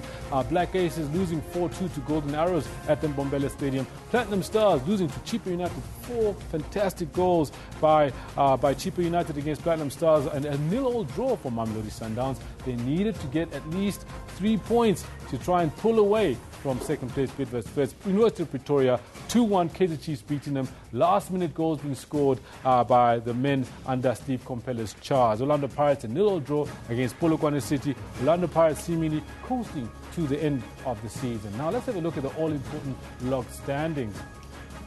Starting with the top 8, as you can see right at the top, you've got Sundowns and Wits still leading the charge for the title race. 26 matches played apiece, 59 points for Sundowns and 55 for Wits. Just 4 points adrift with 4 matches to go. It's getting super hot at the top of the Absa Premiership. Kaizer Chiefs, Platinum Stars, they swap places. Kaizer Chiefs, yes, they are in third, but they're too far behind to even be in the bid for the title this year. And then we've got another swap around between Chippa United and SuperSport United in 7th and 8th. We then go through the last 8 to see what's happening in the bottom half of the Absa Premiership. In the bottom half of the Absa Premiership, a swap between Ajax Cape Town and Free State Stars in 9 and 10. And if you go down to the bottom, you'll see number basically from 14, 15 and 16. Ducks, Cosmos, Maritzburg United. Not many matches to go, and 2 of those, at least one of those, will be in a relegation playoff, and one will definitely be dropping into NFD.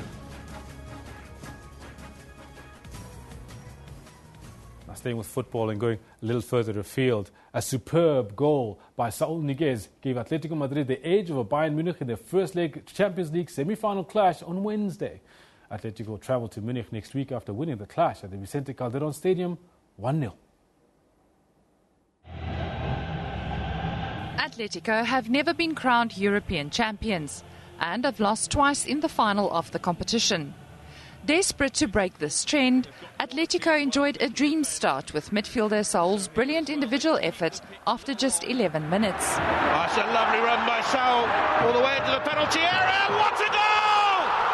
Atletico are ahead. That is sensational.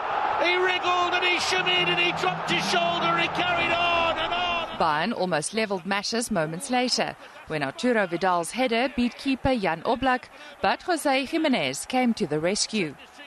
The Germans dominated in the second half, but David Alaba squandered an opportunity when he hit the underside of the crossbar from 30 metres. Let up for the home side. Atletico's Fernando Torres almost doubled the home side's lead late in the match. Torres goes to the right-hand side, can shoot from there, cuts back inside. Torres! Off the post! Comes back out, danger not over yet! And Neuer saves from Coquet.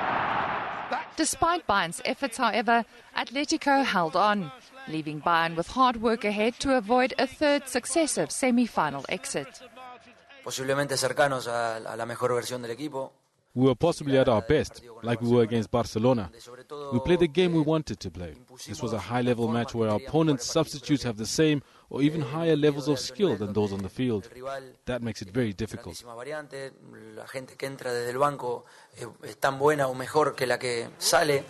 The teams will meet at the Allianz Arena on Tuesday to decide who will face Manchester City or Real Madrid in the final on the 28th of May.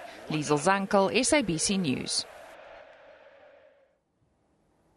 Now, in a story of the times and a fitting story after the 27th of April, the story of Albert Johannesson, a South African and the first black man to play in an English FA Cup final, will finally be told 21 years after his death. This after a British-based anti-racism project, Football Unites Racism Divides, decided to honour him posthumously and tell his life story. Born in Germiston in 1940, Johannesson played for Leeds United, helping the team gain promotion to what was then the First Division, is now known as a Premiership. One of football's unsung heroes, but not for much longer. A younger generation will get to know about Johannesson's achievements through a series of comics, thanks to Football Unites Racism Divides. And it's no coincidence that the launch of his life story takes place when South Africa celebrates 22 years of freedom. Johannesson faced racism while playing for Leeds. Today, racism continues to permeate every sphere of the society. I'm a Sheffield United supporter. Just they'd been turned inside out by Leeds. They were losing 4-1. Albert was the star of the game. I think he scored 2 goals at the end of the game. Near the end of the game, he just basically assaulted him. He could have got arrested for it. It was that bad. And then stood over him and told, used some very strong racist terms to say, "Don't make a fool of me again." And in the crowd, there wasn't one black face. There were 40,000 people there. Those who played alongside Johannesson describe him as a special talent.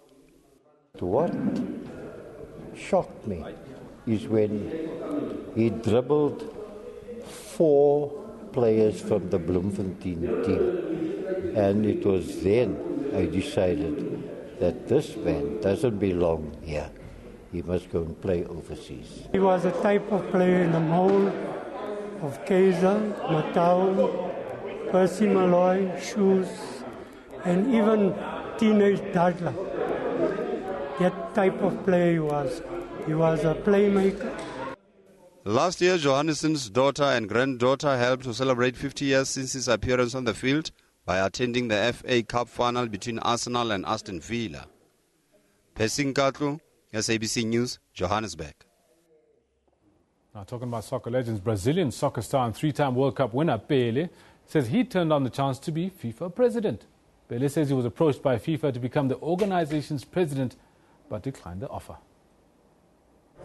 Pelé says he was consulted for the presidency, but turned it down as he thought he wouldn't make for a good president. I was already consulted if I wanted to do that, but I don't think I will be, a good president of FIFA, because I like to help everyone all over the world, because as you know, I travel all over the world. And then when you are president of one entity, maybe you have to separate things. But I want to be with everyone.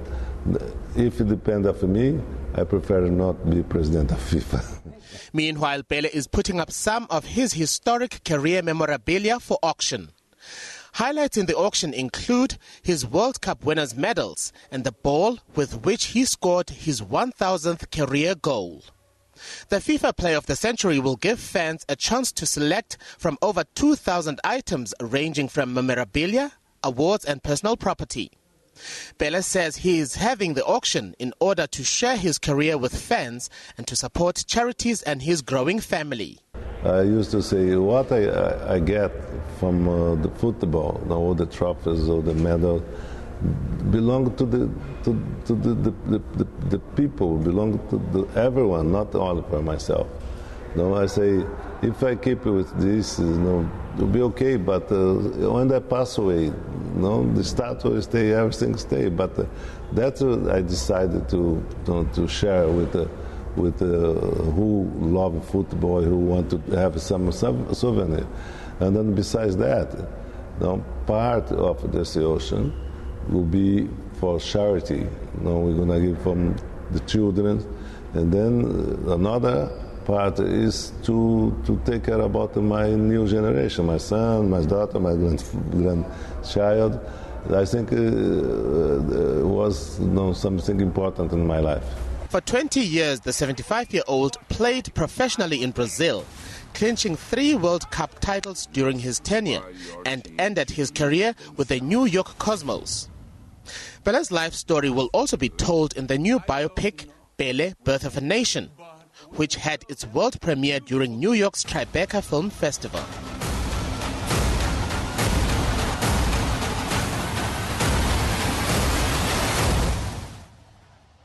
And Rio de Janeiro's iconic Christ the Redeemer statue was bathed in green and yellow to mark 100 days to the opening ceremony of the city's Olympic Games. A change from its usually white glow, hundreds of LED projectors were reportedly used to change the 30-meter-high statue's appearance to a more patriotic colour shift. The Rio Olympics kicks off on the 5th of August and wraps up on the 21st. Now, our political factors are threatening to overshadow the upcoming games. President Dilma Rousseff is facing impeachment. The country is embroiled in a major corruption scandal, and the region's largest nation is grappling with its worst recession since the 1930s by some measure.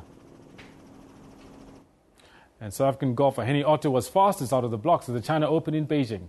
Otto is the early leader on 9 under par as he completed his first round in 63 shots. Otto has not been at his best over the last 2 years. He won the Italian Open in 2014, but since then failed to record a top 10 finish on the European Tour. It's early days yet, but he carded his best round of the year and did so without dropping a shot. Otto started his round on the 10th hole and made birdies on 11, 15 and 17. He played even better on his second 9 as he carded 4 birdies and an eagle and completed the 9 holes in just 30 shots. But it was Rickard Karlberg of Sweden who walked away with the shot of the day and drove away with one of his country's famous motorcars. He had a hole-in-one on the 184-meter 17th hole, and because of the distance, he didn't immediately realize that the ball went in. On the tee, his caddy convinced him to use a different club than the one he originally chose. Karlberg was not convinced, but gave in. Karlberg jokingly said he would give the caddy 2 tyres for his effort. Harry Olivier, SABC News. And that's where we'll leave it with the sports for this bulletin. We're going to take a short break. When we come back, Elvis President standing by with more news, more analysis. You're watching Newsroom.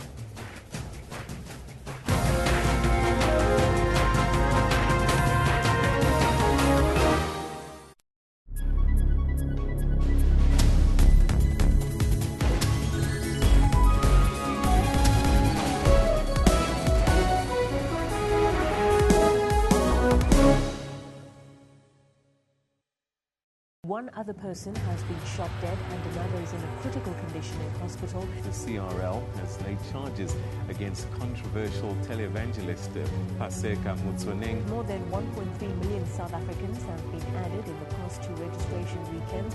The International Monetary Fund warns that policy uncertainty could dampen economic growth in South Africa. And all eyes are on the new Bok coach, Alistair Coetzee. He's challenged to keep everyone in the country happy.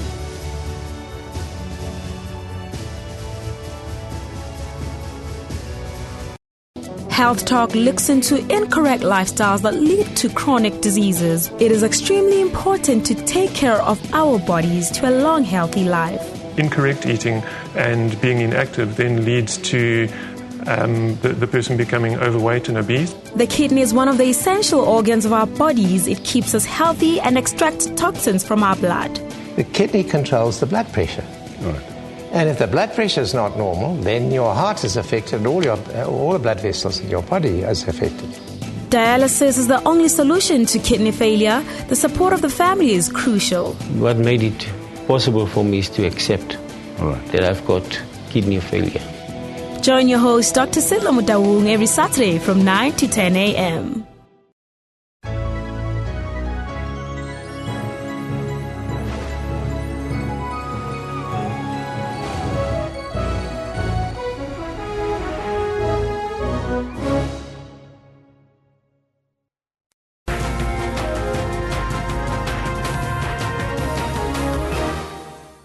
Welcome back. As South Africa continues experiencing its worst drought in 2 decades, local business people are continuing to improve their innovative ideas called water from air. Now, they've invented a machine that converts humidity in the air into clean water. It uses a condensation and filtration process. Now, this has helped many communities. It is now expanding to other countries that are also facing drought and water shortages. We were joined from our Durban studios by Water from Air's Ray de Vries, and we began by asking him what are some of the new improvements made to the machine. The mother of invention is need, and the needs in South Africa is hectic, in fact all over the world. We've managed to make a machine in South Africa. It's not our technology, but we've improved on it, and for local conditions in Africa and beyond. We've made a machine that can make 1,500 litres every 24 hours purely from the air. depending on the humidity. And that's a huge breakthrough. It's about half the size of our prototype, which is 12 months old. And we're exporting all over the world already. So if it relies on humidity, does it mean that somebody has got to be close to the coast in order to get that type of humidity, or can they be inland as well? Not necessarily. Inland, we've got machines in Johannesburg. Johannesburg has a 59.1% average humidity throughout the year. It's just in June, July, and August that it's very low. But at that, you can make about 2/3 of the capacity of the machine. So, yes, it does make more water where there's humidity, or the higher the humidity, the bigger the harvest that you can make from the air. However, there's humidity in desert at night. So there's a lot more humidity in the air than we think. In fact, there's 9 times more water in the air than there are in all the oceans of the world. Mm-hmm. Now, can you explain to us how your water from air machine actually now works, that you've improved as well? Yes, I'll put it in headlines or very simplistically. The air is drawn into the machine. It's cooled down. The resultant condensation falls into an ultraviolet lit collectible tank. It then goes through a 9-point filtration process. And lots of UV on the way in and on the way out. And basically, you're drinking yesterday's humidity. I tell you, it sounds absolutely fantastic. Now, you've been receiving international orders, we understand. Which countries are interested, and could this be the solution to many regions that are facing drought? Elvis, they say that the next world war is going to be due to water. And we are seeing that right now. We're seeing the riots, we're seeing the service delivery protests all over the world, by the way. It's not just South Africa. But in Australia, in South Africa, the whole of Africa, California, South America, we're getting orders from everywhere and in different shapes and forms, because it's actually purity of water that's man's biggest problem at the moment. Whilst there isn't much water falling where we want it to, we make water where it is needed rather than take water to where it's needed. So right throughout the world, we're getting orders from London, from Germany. Our second machine is going to Germany now, and they're not short of water. However, the purity is what is at risk. So if you can imagine, wherever there's a plastic bottle on one of those cooler machines in offices right throughout the world, or homes or clinics or hospitals, wherever it might be, we are the new age one of those. So we wheel ours in, switch it on, and the water's being made, rather than carrying those cumbersome bottles all over the place, storing them, and one never knows where that water's from or where it's been stored. Mm-hmm. So you can put this machine anywhere, in your yard, outside, or how does it work? Can you put it inside as well? Yes, different applications for different things. So the smaller machines you can wheel into your office. That can be inside. The larger machines can be on a mobile that you can put on the back of a 4x4 and take it to a place like Shishlui or Polokwane or the Free State, switch it on and it goes. And those are the outdoor appliances or applications. So that can be on your roof. We take houses off the grid. We make water, and wherever water is needed, we can make the application according to whatever is needed over there. Mm-hmm. Now, these machines, I'm sure, must be very pricey. But however, you are receiving the orders, as we spoke about earlier, but you're also giving back to communities. Absolutely, in a few different ways. We've got a Water from Air Foundation, and that's our give back to society, to humankind. What we do is we encourage people to donate to the Water from Air Foundation. We place machines. For every 7 machines that are bought from the foundation, we donate 1 machine. And then we make sure that those machines, the backup, because water is now, water solution is now, and backup is everything. One has to make sure that it's a bricks and mortar in South Africa that you're dealing with, not a clicks and mortar from somewhere else in the world where you just buy a machine. So yeah, we're giving back there, but each and every South African can give back by drinking water from the air. Because for every water, or every litre of water from the air that we drink, is 1 litre left in the rivers, in the oceans, in the dams, in the reservoirs of this planet for other people to drink. So Ray, yeah, that's the way that we can give back. Now, Ray, are you also foreseeing that you will create hundreds of jobs for South Africans in the near future? Absolutely. We're talking to lots and lots of investors and quite close to doing some big stuff. But we can make, within 90 days, we can have 300 jobs available for South Africans, given the funding. We can be doing that 300 direct jobs with, say, about a 4-to-1 ratio for every job that we make directly. It also means training. And also, we don't cannibalize. So we're not taking those people from somewhere else. They're not coming from a Vodacom. They're not coming from an SAB Miller or one of the big. These are brand new jobs in a brand new category. And that's for South Africans, made by South Africans in South Africa. Mm-hmm. Are you currently helping the farmers out there with these type of machines? Because we still got a severe drought in this country. You know, I think it's just on the drought, one of the biggest hassles, we work very closely with Water Shortage South Africa, which is a wonderful organisation that's taking water to the people every day, and I encourage people to support that. If you take the drought now, the biggest hassle has been the recent rainfalls, because everybody sat back and said, the drought's over, but it's not. This is not the end of the drought. This is only the end of the beginning. To get to your question about the farmers, yes, we are. I'm seeing some people the day after tomorrow in Swart Ruggens, who've got an outfit where they make or they grow vegetables, the same yield as 85 hectares they make in 55 square meters, and all they're short of is the water. So they've got the grow lights, they've got the controlled temperature and humidity, and this could be the future. And in fact, it's when man's back is against the wall that we come up with all these sort of things. We've also got them on yachts. We've had our first yachts made it to British Virgin Islands, Brazil, St. Martin, and then back to Cape Town. And I had a meeting with the yachty there, Paul Badenhorst, and he says that it's absolutely brilliant on yachts. It's a huge market. But what about shower cubicles? What about fridges with this in it? It's endless. At this moment in time, though, it is absolutely vital that we get the funding that we need to take it to the people of South Africa, because people are going to start dying. Winter's only just coming. This is the end of our rainy season. Mm-hmm. Now, Ray, if people want to get hold of you, how did they get hold of you?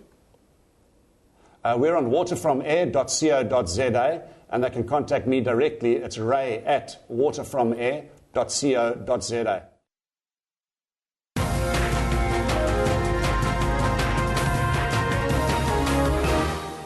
Now, that was Ray de Frisch with water from actually thin air. Can you imagine, hey?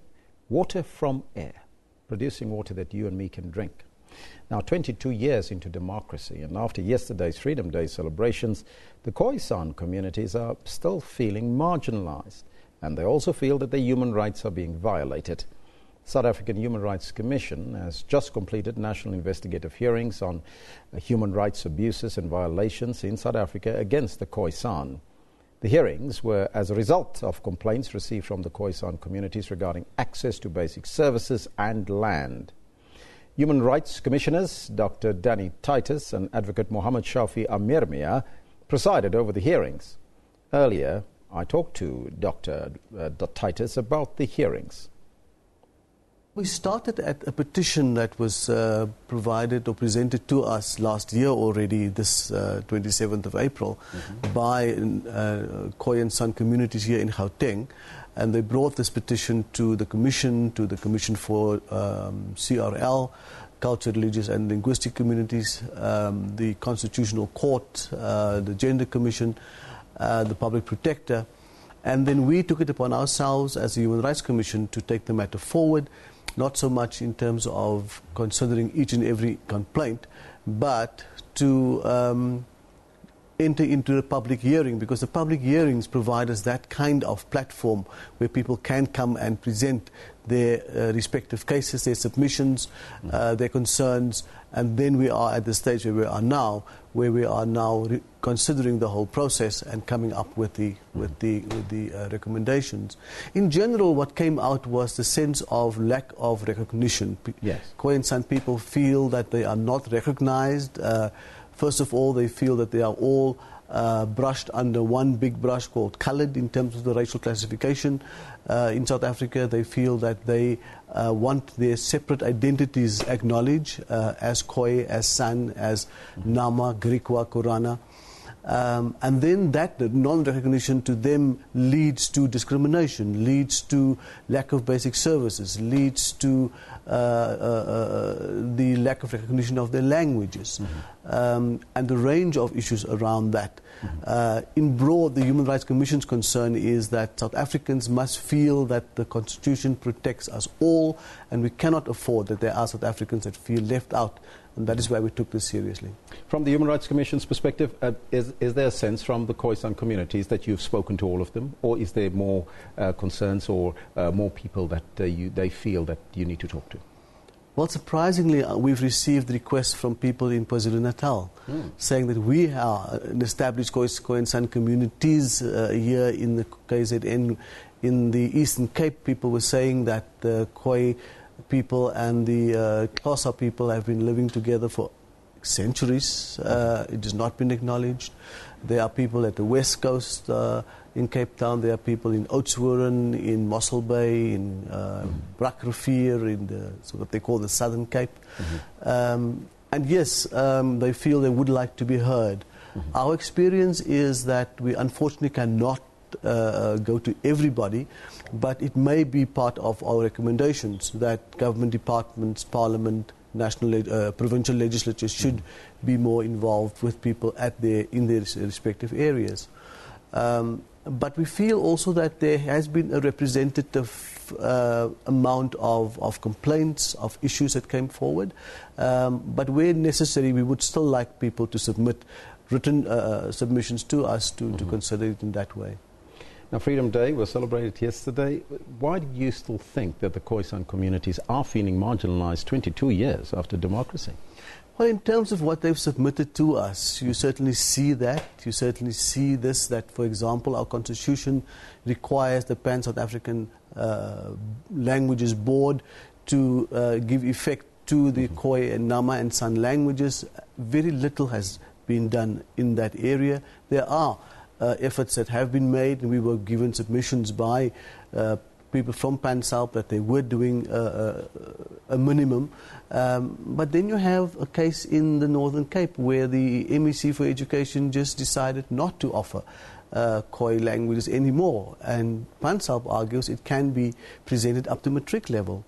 We saw the other day from the SABC that in terms of the grouping of your languages, that Khoe-San languages are now regrouped or grouped with Afrikaans. And that is a wonderful step that I personally would like to applaud, and really looking forward to the outcome of that. And I'm sure Khoe-San people also feel that this is a kind of a vindication of that issue as well. Land is also a critical issue for the Khoe-San. Many people feel, though, that the Khoe-San got their fair share because they got part of the Kalahari. Yeah, well, that is interesting. People are saying ever since the colonizers arrived on the shores of Cape Town, they were there. They argue very strongly that they are the first nation of South Africa. They argue that their land has been taken away by Van Riebeeck, by De Gama, by Diaz and those people. They argue that in 1510 there was the first war against the viceroy or the vice king of Portugal, whom they killed because of encroachment on their land and trying to take their land away. So, and as to the Kalahari, people were saying that, well, behind all these land claims lies mineral claims. Yes. And we've not had opportunity to really get a full picture on that. And when it comes to mineral claims, there are other interests. And then it becomes really, really messy and really, really legalistic, and it's very much drawn out and frustrating people as well. So yes, it's amazing the vastness of the area, and it's wonderful to see these people coming to the hearings in their traditional dress and presenting their cases. Very articulate and very considered and really impressive. Is it not perhaps, Commissioner, that you've opened up a can of worms, because other communities might come forward and also say that they want these issues to be discussed and being taken up by the South African Human Rights Commission? By all means, I think that is a delicious can of worms because we need to be open to South African society. If there are other communities that feel they are left out, this is our experience with the Constitution, Elvis. I mean, people are saying women feel excluded. Violence against women is not addressed. Torture is still taking place in our country, in our prisons, in our police cells. Water and sanitation is still abounding those issues. So people need to present these cases, and the Human Rights Commission and other institutions need to see to it that our Constitution becomes a living document. So yes, by all means. But we've started with this process, and we would like to feel that we've given people a platform, and that in itself gave them that kind of sense that somebody's listening. What was also very interesting was to They have government departments as witnesses as well. And here you had people from land reform, people from PANSALB, as I said, justice, COCTA. The one gentleman from COCTA came and said, you know, we listen to so many voices in our country, but we always have to realize we're not listening to all the voices. Wasn't that a beautiful statement? Beautiful statement. Doctor, that's where we got to leave it. Thank you so much for joining us here in studio. That was Dr. Danny Titus. He's from the Human Rights Commission, joining us in studio.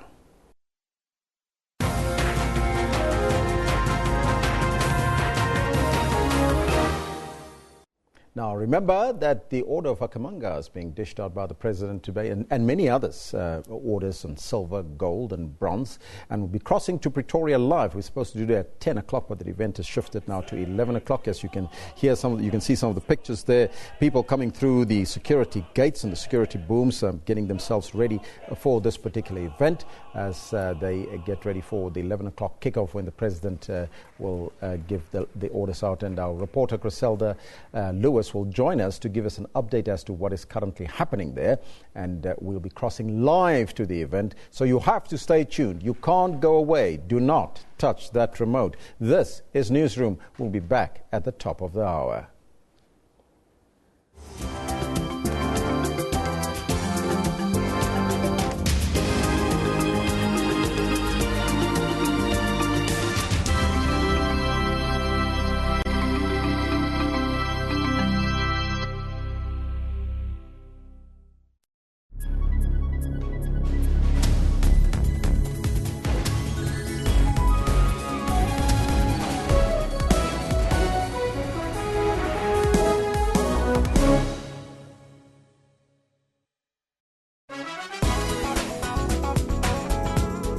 Mano produces abstract and symbolic works of art. He called his latest collection Vote with Ink, Not Blood.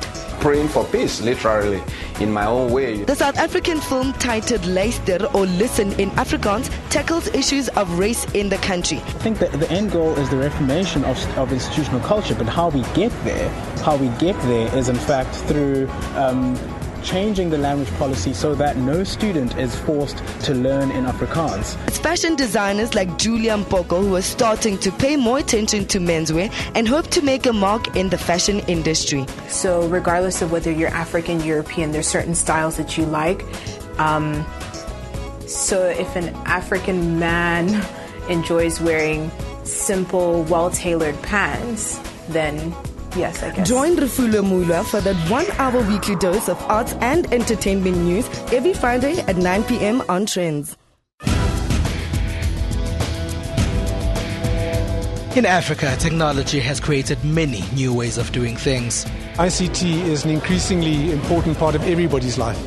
It's being used in education, for social media, and now for farming too. The best thing about internet for a farmer is that you get to share information.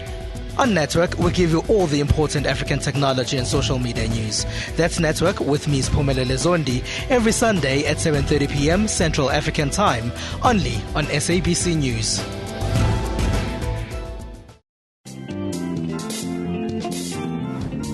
Your past should not determine your destiny if you make informed choices about your future. I made a choice to leave the drugs, stop selling drugs, and going back to school. Upilong unleashes a chef who discovered his talent from doing cooking chores. When you learn at the church, there was chores that you have to do, and mine was cooking. Our own chef made an excellent presentation when his recipe was chosen for MasterChef. I've been to more than 10 countries, and there was always someone paying for my plane ticket, someone see the potential in me. For uplifting stories, join Puleng Mulibati every Friday at 17:30.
It's Thursday, the 28th of April 2016. This is Newsroom on SABC News, Channel 404, Jumbo Africa, and a very warm welcome to the final hour as we broadcast live from Auckland Park Studios in Johannesburg, South Africa, to the rest of the African continent. I'm Elvis Preston. I'll be with you until 12 o'clock. We're also streaming live on YouTube with the entire show available on our YouTube channel. Of course, I'm joining Elvis, and my name is Renee Best. Today, President Jacob Zuma will bestow the National Order Awards on local citizens and eminent foreign nationals. This is for their contribution towards the advancement of democracy and excellence in various fields. Our question to you, of course, is who do you think deserves a national order? Now, you can send us your comments on the Twitter handle at SABC Newsroom as well as on our Facebook page. But first, let's take a look at all your news headlines.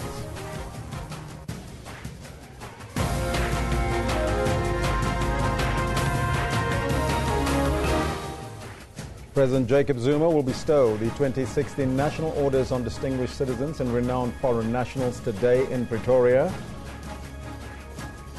Motorists brace for yet another hike in the petrol price next month. And Marikana residents and workers file an urgent court interdict to stop the eviction from new houses. Now, those are all your headlines, but before we get to the news, let's find out from Kendall Makhamate what's happening in the sports front. A very good morning, Kendall. Good morning, Elvis. Good morning, Renee. Good morning to you. This is what we've got to you in the sports today. Jompo Kakana fancies his chances. He's going to belt this at Takola, and he strikes the upright. With 4 matches to go, the PSL title race is getting heated up as Mamelodi Sundowns get held to a goalless draw by Ajax Cape Town in Athlone last night. Atletico ahead! That is sensational! He wriggled and he shimmied and he dropped his shoulder, he carried on and on and on. And a moment of sheer brilliance by Saul gives Atletico the edge over Bayern at the Vicente Calderon in the UEFA Champions League first leg semi-final. Brazil lights up Christ the Redeemer statue to mark 100 days to the Summer Olympics.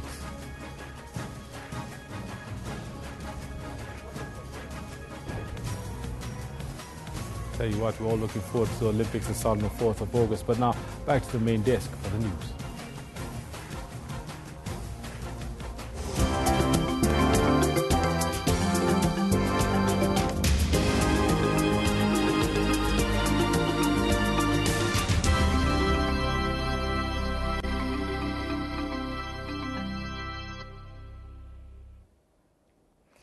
President Jacob Zuma will shortly bestow 2016 national orders on distinguished citizens and renowned foreign nationals. The National Awards orders are the highest form of acknowledgement that South Africa bestows on distinguished people. It is one way in which government recognizes the sacrifices and contributions that they have made towards building a South African society that is envisaged by the Constitution. The awards also contribute towards unity and nation building. Now, for more on the story, we now cross live to our reporter Griselda Lewis, who is covering the National Orders Award at the Presidential Guest House in Pretoria. Very good morning to you once again, Griselda. I think everybody should be seated by now, or can you tell us what's happening? We're starting now.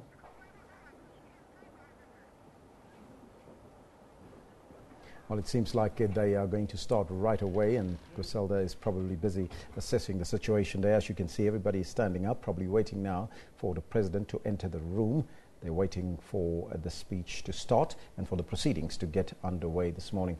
Very important proceedings this morning at the Presidential Guest House in Pretoria. Let's go there live. Moment now. There you have it. President Jacob Zuma.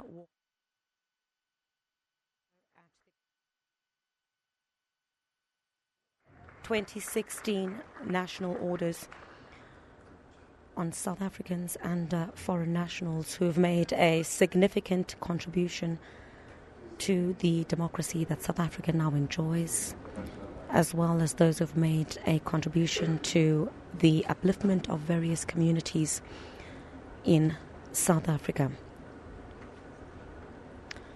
Those who will be honoured here today have excelled in various spheres including ensuring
Thank you. We may be seated.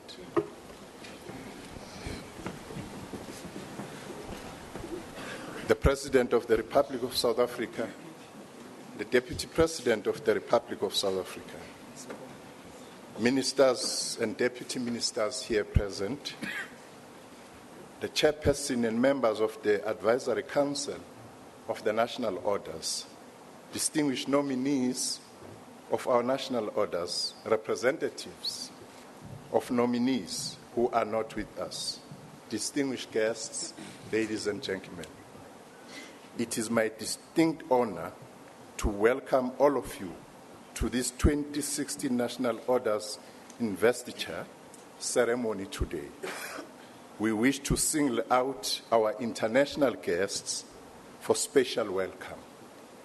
We are truly pleased to share this important occasion with all of you. Allow me to respectfully invite the Grand Patron of the National Orders, His Excellency President Zuma, to commence with the ceremony. Thank you.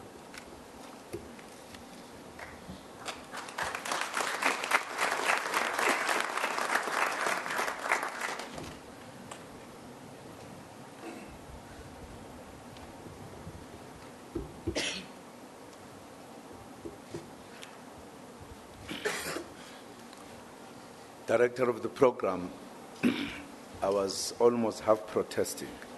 I can't see the people here. These sons of yours that are there are too bright. But I was afraid to complain because you must be knowing the reasons why. I can't even see people in front of me.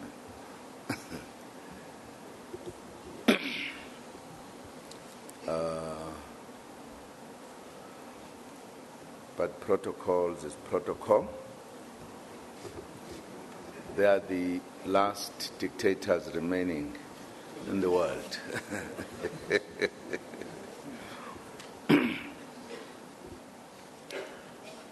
The Deputy President of the Republic,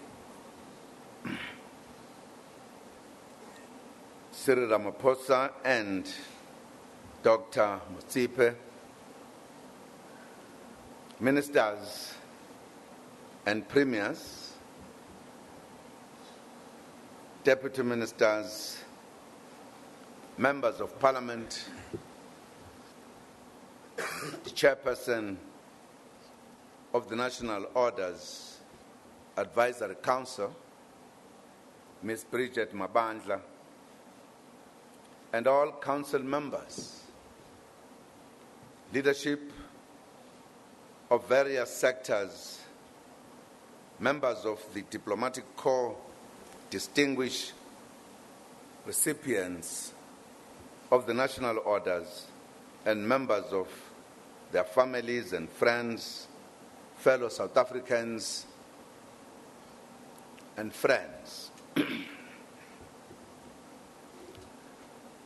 We have gathered to honor men and women from this country and abroad who have demonstrated exceptional service in humanity. The national orders are the highest honor that our country bestows on citizens and foreign nationals.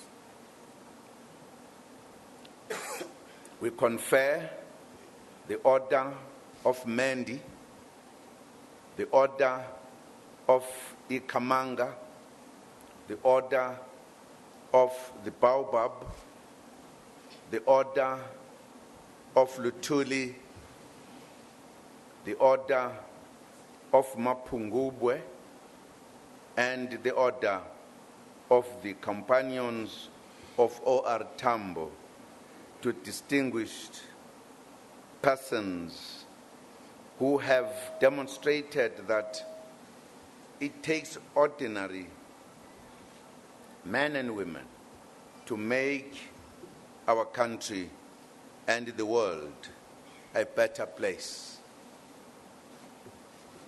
The ceremony takes place just after Freedom Day, on which South Africans closed the chapter on institutionalized racism and repression and began a journey towards a united, non-racial, non-sexist, democratic and prosperous South Africa. The recipients of the national orders have each contributed in some way to the attainment of this goal. We reiterate that South Africa is a much better place to live in now than it was before 1994. We thank all South Africans as well as our friends from all over Africa and the world for their contribution to making our country the success that it has been since 1994. Compatriots and friends, the Order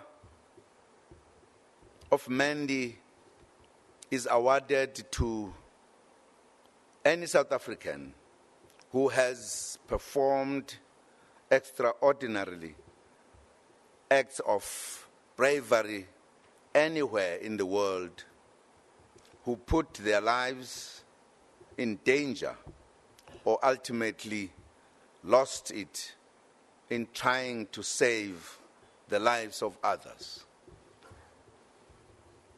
Today, we confer the order in silver to 10 stalwarts of the liberation struggle and freedom fighters. Among these are included 4 members of the legendary 1967 Lutuli detachment, Messrs. Hermanus Luertz of Herzog in the Eastern Cape, popularly known as Stuart. Ulysses Modise from Kimberley, Joseph Nduli of Mayakulu in KwaZulu-Natal, all posthumously. It is also awarded to Mr. Ndaliso Ngaiya from the erstwhile Prospect Township for his contribution to the struggle for liberation. The Luthuli detachment, named after ANC President General Chief Albert Luthuli, was a joint operation by the ANC guerrillas and the Zimbabwean African People's Union, ZAPU, dispatched on the 31st July 1967 to infiltrate South Africa from Zambia through Rhodesia, now Zimbabwe. The award in the same category also goes posthumously to Mr. Makashu Leonard Mtingi, an ANC member, SA Communist Party, and South African Congress of Trade Unions, and Umkhonto Wesizwe operative, who was one of the leaders of the heroic Pondo Revolt.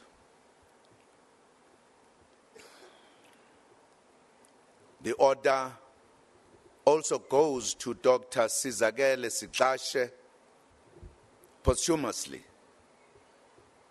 a freedom fighter who was also an academic and a Communist Party member in the leadership of the Communist Party, as well as a renowned ANC intelligence officer. He was the first Director General of our intelligence agency after 1994. He's awarded for his selfless contribution to the liberation struggle, serving the movement exceptionally well in various places such as Tanzania and Angola, and in the public service, as I've said earlier, the first Director General of the National Intelligence Agency at the dawn of freedom. Major General Peter Lisejo Chikare receives the order posthumously for his distinguished service to the freedom struggle, serving the ANC in Tanzania, Zambia, Egypt, and in Angola, and also as an intelligence officer responsible for South Africa, Botswana, Swaziland, and Lesotho.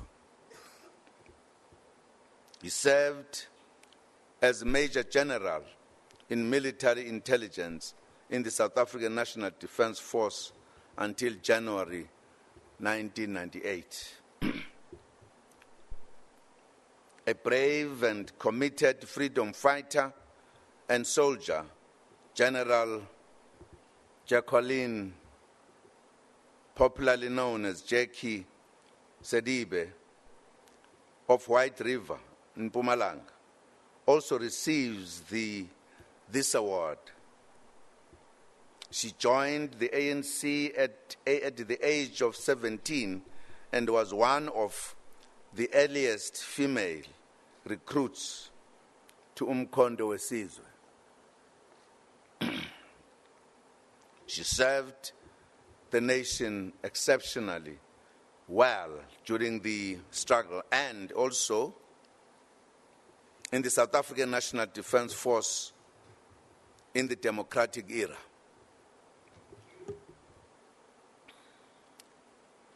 Mr. Peter Sello Mutaung, an MK operative and commander who worked closely with Joe Slovo in the Regional Military Committee responsible for the Mozambique and Swaziland front into South Africa, is also honored posthumously.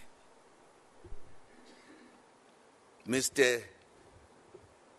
Mutau and his comrade, Mr. Cassius Make, were tragically assassinated in Swaziland in an ambush by South African agents. Compatriots, Mr. Sam Tuli paid with his life after working tirelessly to promote peace in Thokoza in the East Rand. Horrific state-sponsored violence raged in our communities during the 1980s and 1990s. He receives this award posthumously for his commitment to peace and courage in the face of extreme danger. Esteemed guests, the Order of Ikhamanga is conferred to South African citizens who have excelled in arts, culture, literature, music, journalism, and sports. We confer it in gold posthumously to Dr. Benedict Wallet Vilakazi, known commonly as B.W. Vilakazi, one of the pioneers in early contributors to isiZulu literature and the preservation of isiZulu. He wrote enlightening novels, among them the seminal Nje Nempela, as well as poetry anthologies, thus inspiring subsequent generation of writers.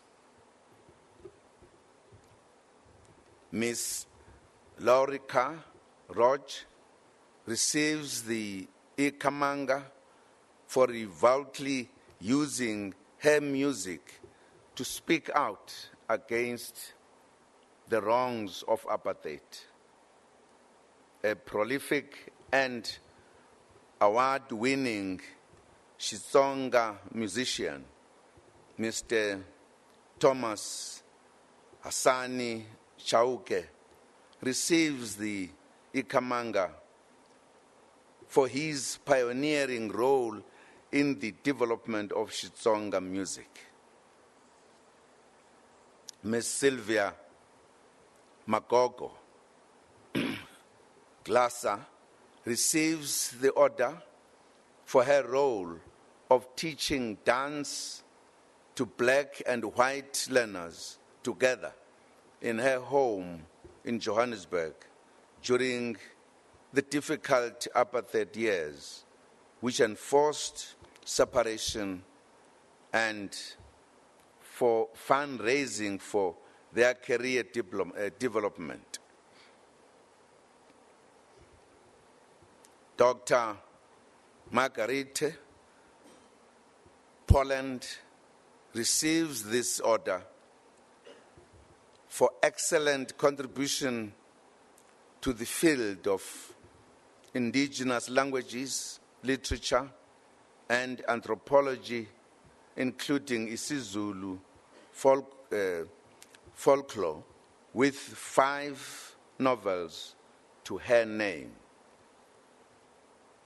Esteemed guests, the Order of the Baobab is awarded to South African citizens for distinguished service in the fields of business, the economy, science, medicine, and for technological innovation and community service.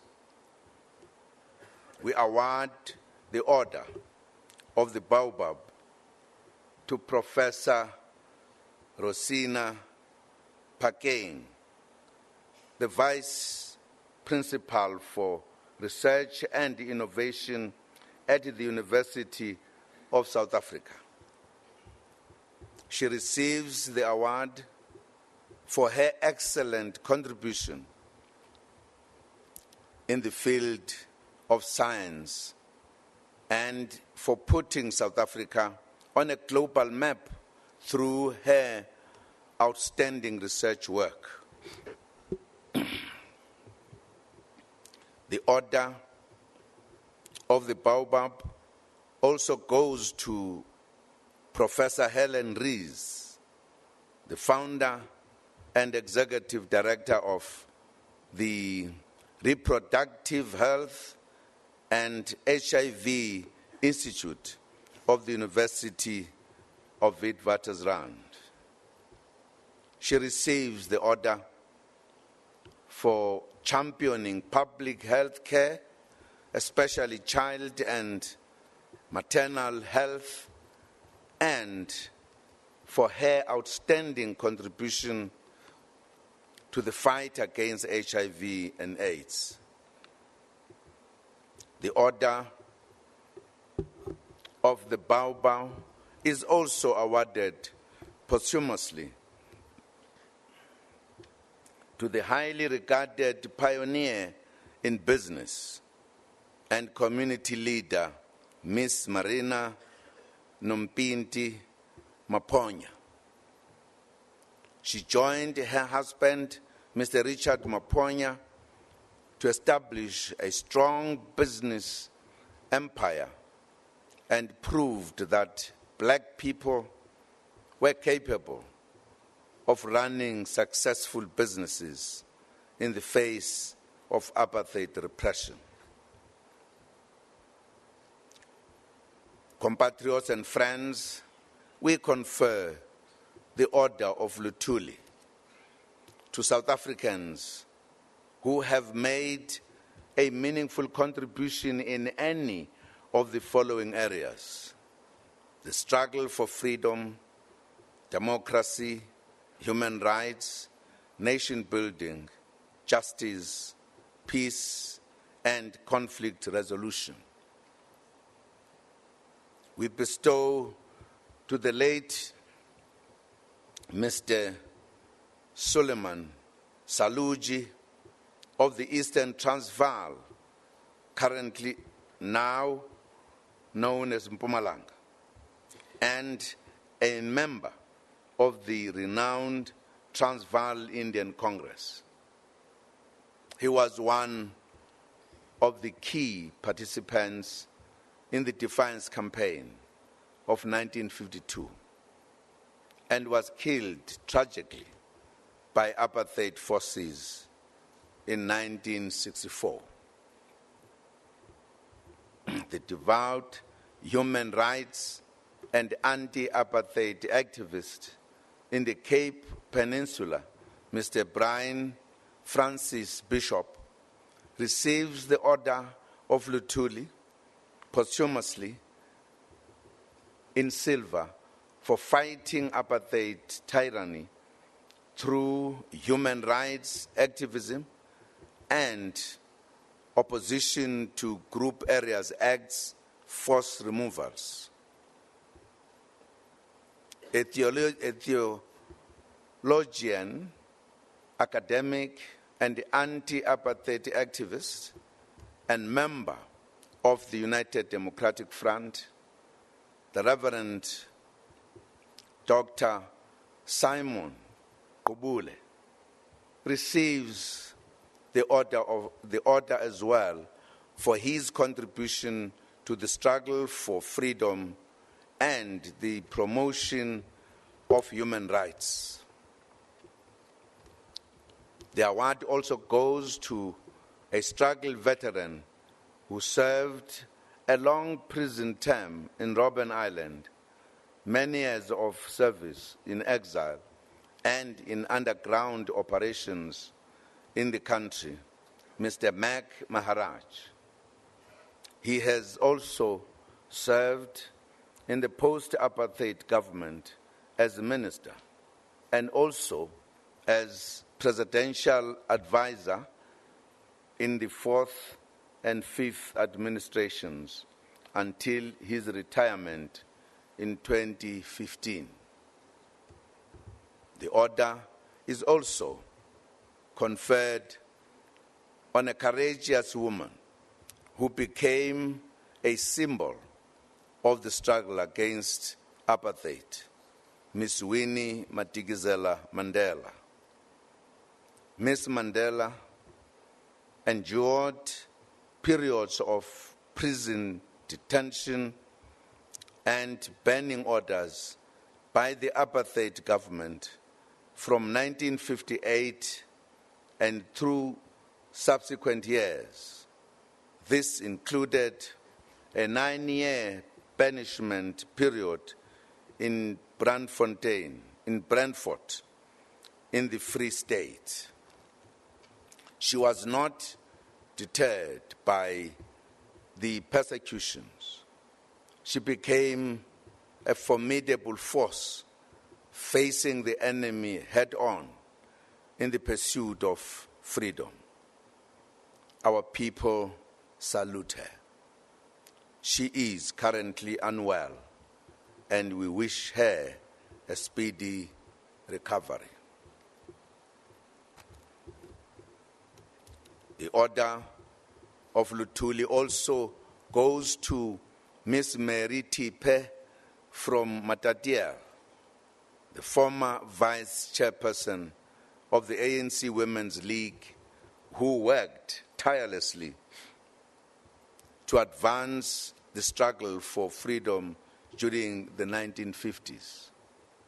She participated in various campaigns, including taking part in the famous potato boycotts in Bethal, Mpumalanga.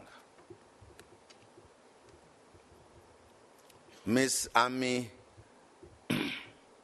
Riatsien Thornton of Cape Town receives the order for her devotion to the struggle against apartheid. This freedom fighter joined the South African Communist Party in the 1940s, served the ANC from the 1950s, and served in the support committee for the treason trial in 1956, and was later active as a member of the United Democratic Front. Accomplished trade unionist,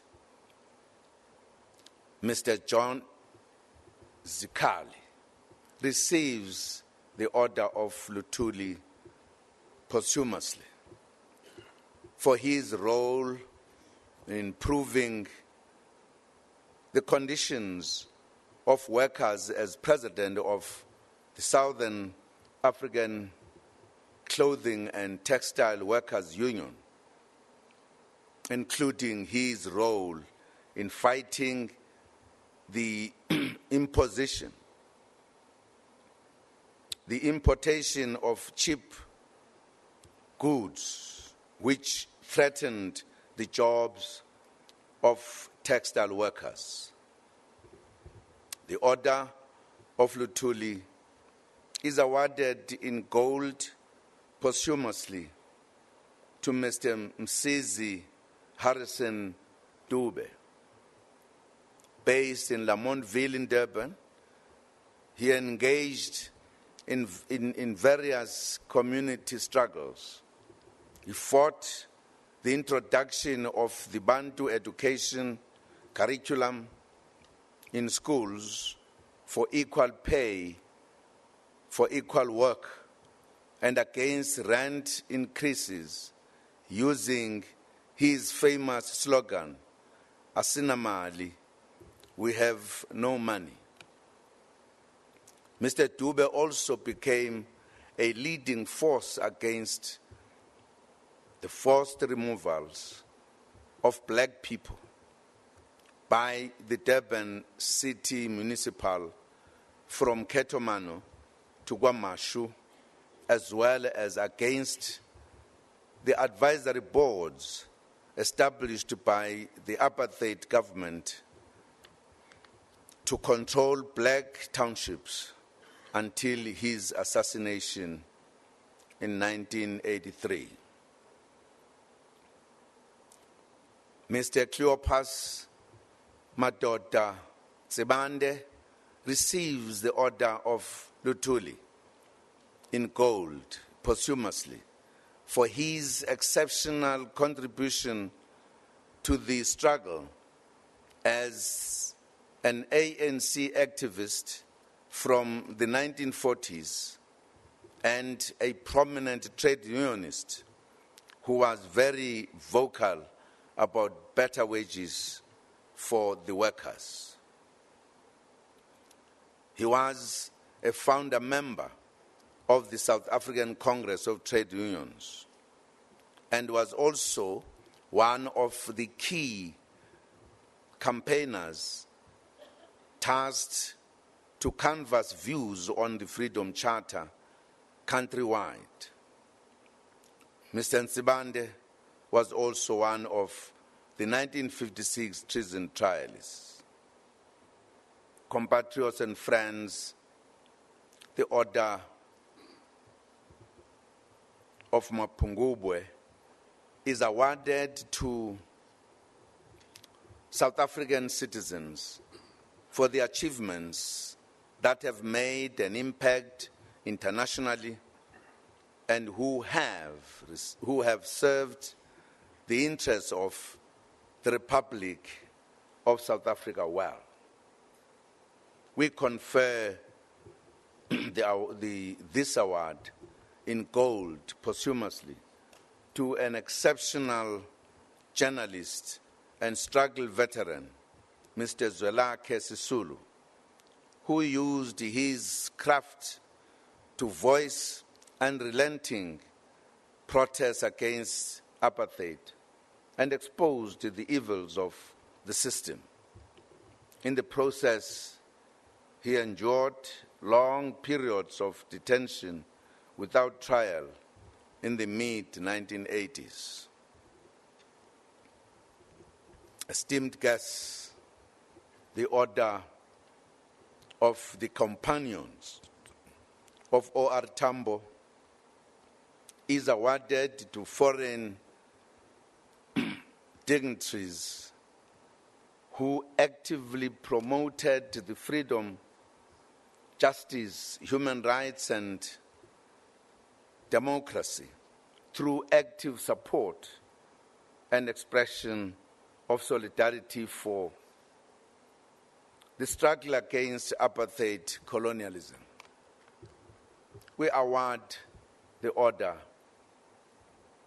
of the Companion of O.R. Tambo in silver to Mr.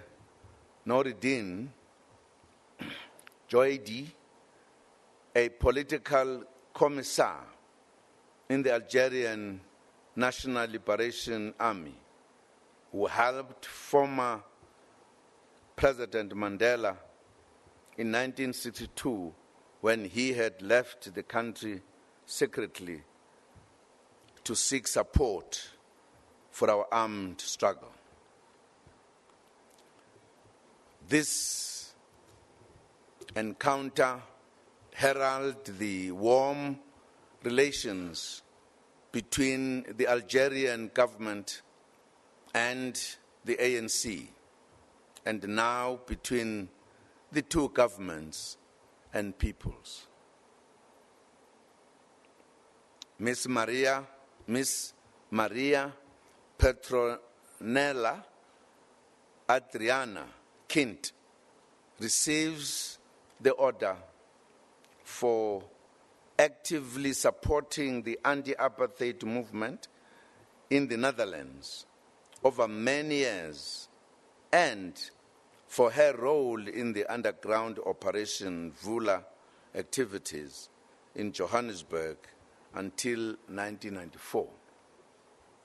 At the dawn of freedom, she shifted focus to arts and culture, promoting relations between the Netherlands and South Africa. We have great pleasure to also award the Order of the Companion of O.R. Tambo to my dear colleague, Her Excellency, President Michelle Bachelet Geria, the President of the Republic of Chile. The President receives the award in gold for her exceptional contribution to the fight for democracy and freedom in her country and globally. She has sent a special message apologizing for her inability to accept this award in person due to matters of state. Deputy President, distinguished guests, by the power vested in me in terms of Section 84 of the Constitution of the Republic of South Africa, I now confer the Order of Mendi, the Order of Ikhamanga, the Order of the Baobab, the Order of Luthuli, the Order of Mapungubwe, and the Order of the Companions of O.R. Tambo to the distinguished persons indicated. They shall henceforth be honored as esteemed members of the orders. We congratulate them all for this. Thank you very much indeed.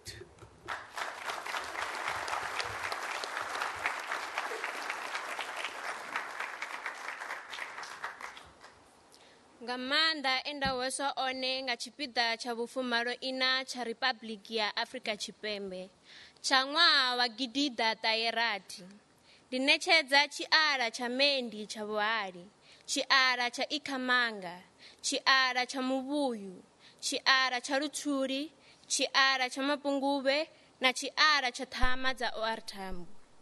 Vatanganedzi va do thonifhiwa sa mirado ya dzi order. Vhathu va Afrika Chipembe va bvulela mingadzi.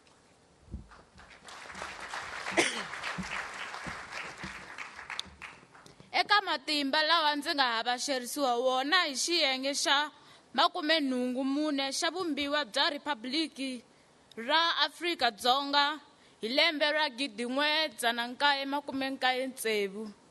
Ndza nyika sweswi mfungo wa Mendi wa vunhenha, mfungo wa Ikhamanga, mfungo wa Ximuwu, mfungo wa Luthuli, mfungo wa Mapungubwe na mfungo wa xinghana wa O.R. Tambo. Kusukela sweswi vaamukeri va ta fundziwa tanihi swirho swo hlonipheka swa mimfungo. Vanhu va Afrika-Dzonga va va hluvulela swigqoko hinkwavo.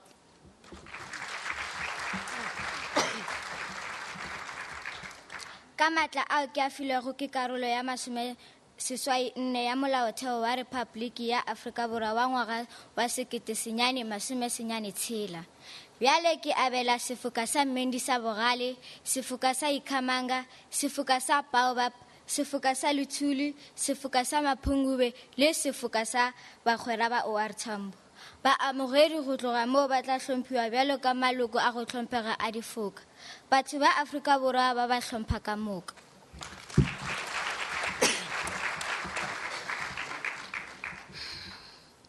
ngamandla agunyazwe isigaba samashumi ayisishiyagalombili nesine somthethosisekelo waseNingizimu Afrika wonyaka wenkulungwane namakhulu ayisishiyagalolunye namashumi ayisishiyagalolunye nesithupha. Ngithwesa manje izimiselo zomklomelo wobuqhawe bemendi, izimiselo ze-Ikhamanga, izimiselo ze-Baobab, izimiselo zakaLuthuli, izimiselo zemaphungubwe kanye nezimiselo zabahlobo baka-OR Tambo. Laba abazothweswa lemiyezane kusukela manje bazohlonishwa kakhulu ngokuba bangamalungu aqavile ezindondo zesizwe. Abantu baseNingizimu Afrika banethulela isiqhoko.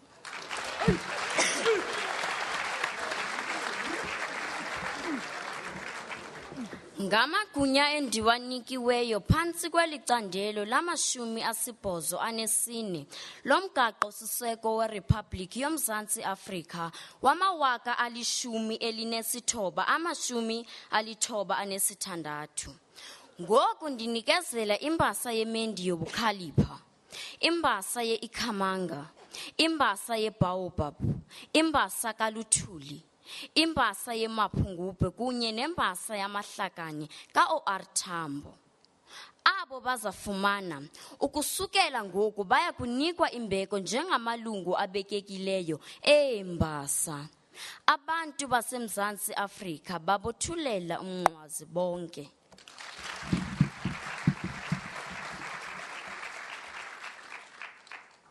Tlasamahla ao ke a fuweng ke karolo ya mashome a robedi a metso e mene ya molao wa botheo wa Rephaboliki ya Afrika Borwa wa selemo 1990 a metso e tsheletseng.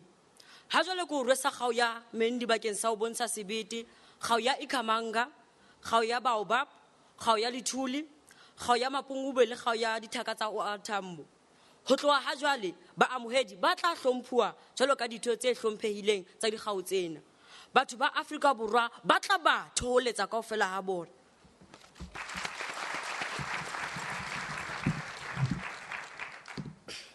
Ngemandla lenginiketwe wona ngaphasi kwesigaba sama-84 semthetho sikelelo weRiphabhlikhi yaseNingizimu Afrika weminyaka yenkulungwane namakhulu layimfica nemashumi layimfica nesithupha. Manje ngithanda kukwehlonipha ngemklomelo wemendi wobuqhawe, umklomelo weBaobab, umklomelo weLuthuli, umklomelo wemaphungubwe kanye nemklomelo webangani ba-OR Tambo. Labamukeli batawuhlonishwa njengemalunga lasemcoka etindondo tesifa. Bantu baseNingizimu Afrika babethulela sigcoko bonke. Ngaphasi kwamandla enginikelwe wona wesigaba samachumi abunane somthetho sisekelo weRiphabhlikhi yeSewula Afrika yomnyaka wekulungwana namakhulu asithoba nesithandathu. Gadesi nginikela ngonongorwana wobukutani wemendi, unongorwana we-Ikhamanga, unongorwana we-Baobab, unongorwana weLuthuli, unongorwana wemaphungubwe kunye nonongorwana wabalingani baka-OR Tambo. Abamukeli kusukela gadesi baza kuhlonitshwa njengamalunga ahloniphekileko wabonongorwana bokuhlonitshwa. Isitshaba seSewula Afrika sinethulela ingwani noke.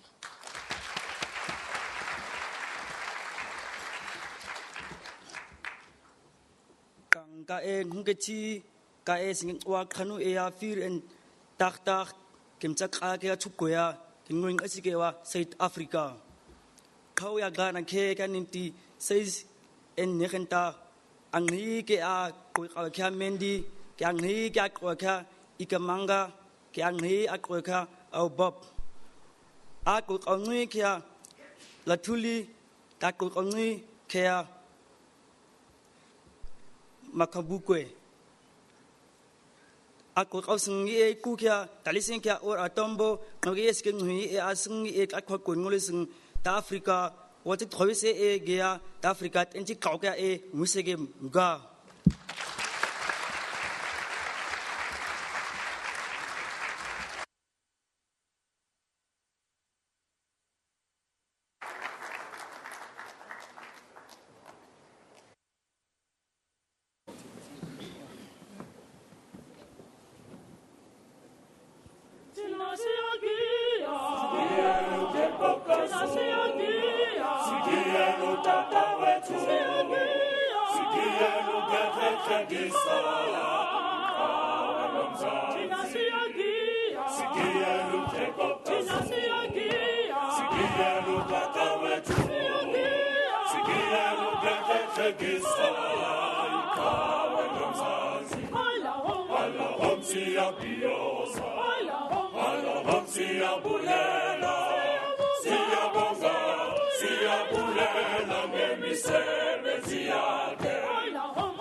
Thank you.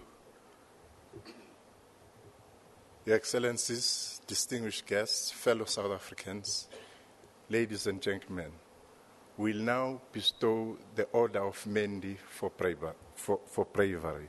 Thank you.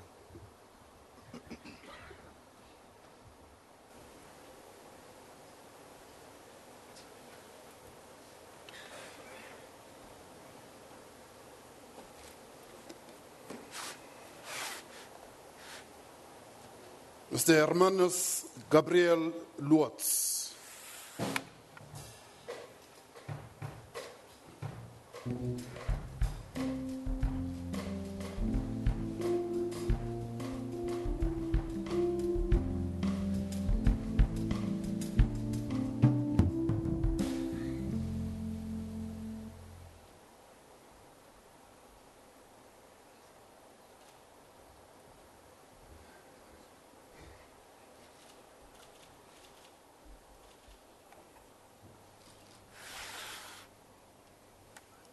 The Order of Mendi for bravery in silver is awarded to Mr. Hermanus Gabriel Lutz, also known as James Stewart, posthumous, for his gallant fight against the oppression of the majority of South Africans during the hard times of apartheid injustice.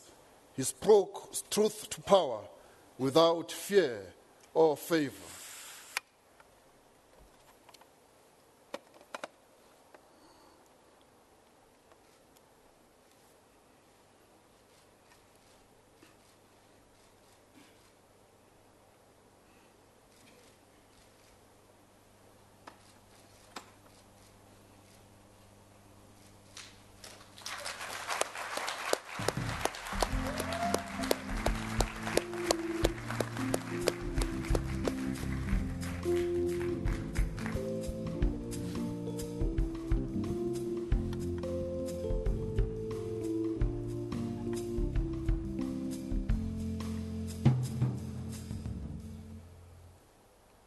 Mr. Leonard Mtingi, represented by Mr. Womba Mtingi.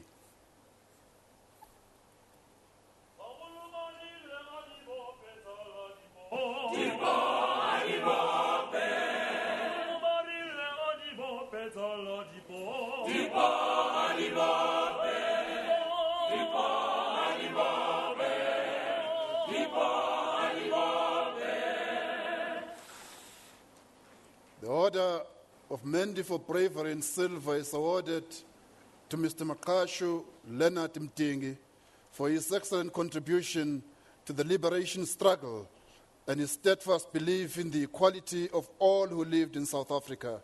His conviction spurred him to distant lands to enlist with the anti-apartheid organizations and push back against the tyranny of racism.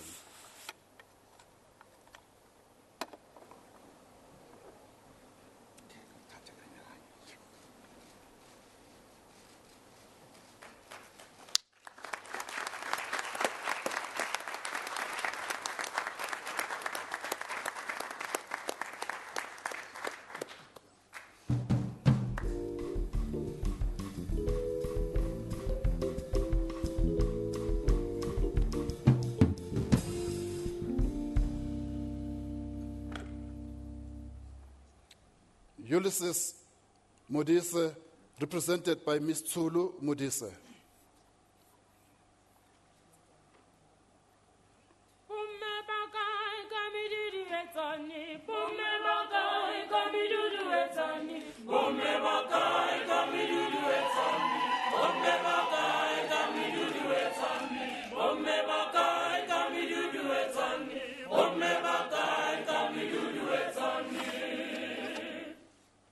The Order of Mendi for Bravery in Silver is awarded to Mr. Ulysses Modise posthumous for his excellent contribution to the struggle for the liberation of the people of South Africa. He selflessly left his loved ones for exile, where he devoted his military skills to fight against the apartheid regime.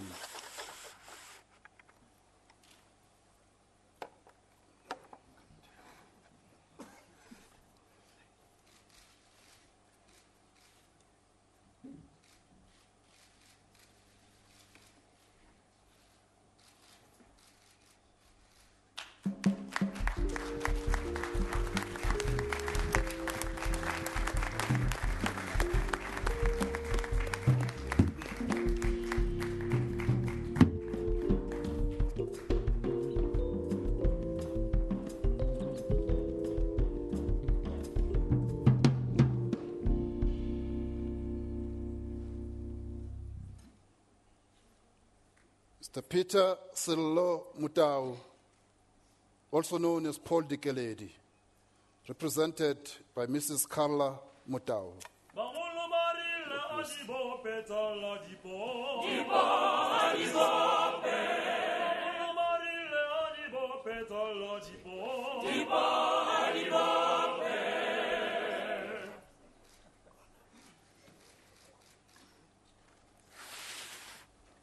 The Order of Mendi for Bravery in Silver is awarded to Mr. Peter Sello Mutau, also known as Paul Dikeledi, posthumous, for his excellent contribution to the liberation struggle. His selfless sacrifice, bravery, and thirst for freedom led to democracy at the ultimate cost of his life.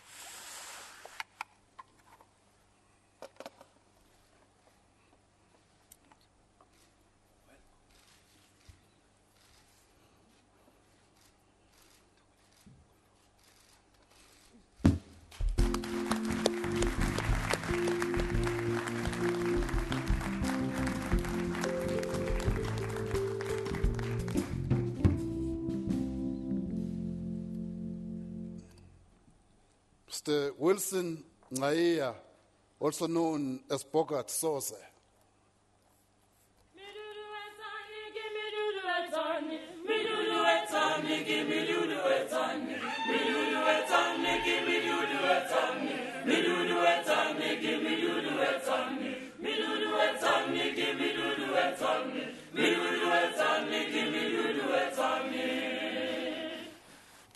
The Order of Mendi for Bravery in Silver is awarded to Mr. Wilson Daliso Boy Ngaiya, also known as Bogart Soze, posthumous, for his excellent contribution to the fight for the liberation of this country.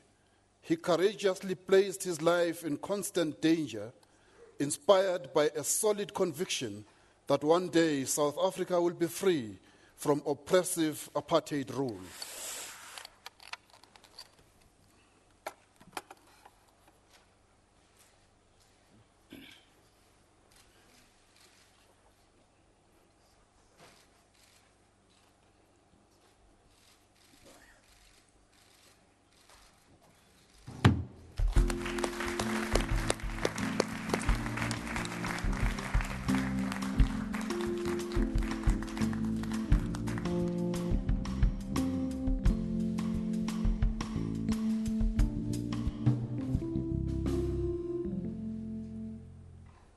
Mr. Joseph Nduli.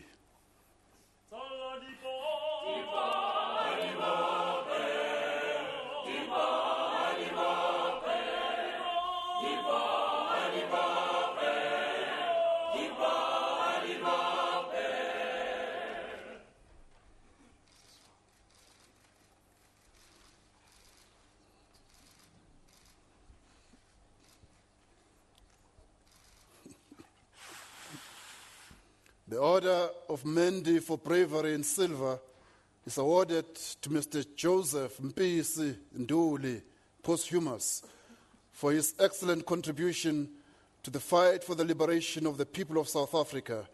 His steadfast belief in the equality of all citizens inspired him to fight fearlessly until democracy was realized.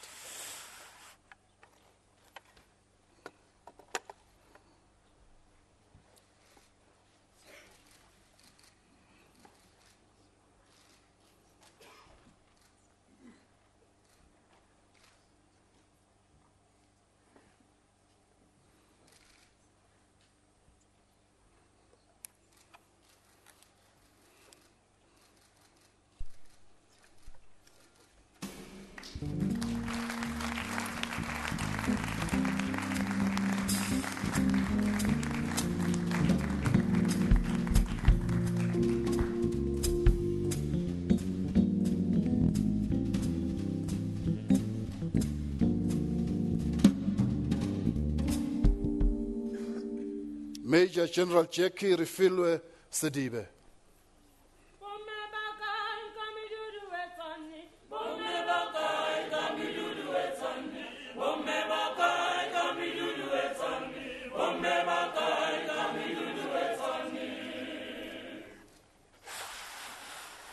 The Order of Mendi for Bravery in Silver is awarded to Major General Jackie Refilwe Sidibe for her excellent contribution to the struggle for freedom and her courage in joining Umkhonto weSizwe MK. She fought for the liberation of our people and selflessly sacrificed her time to ensure that all South Africans live as equals.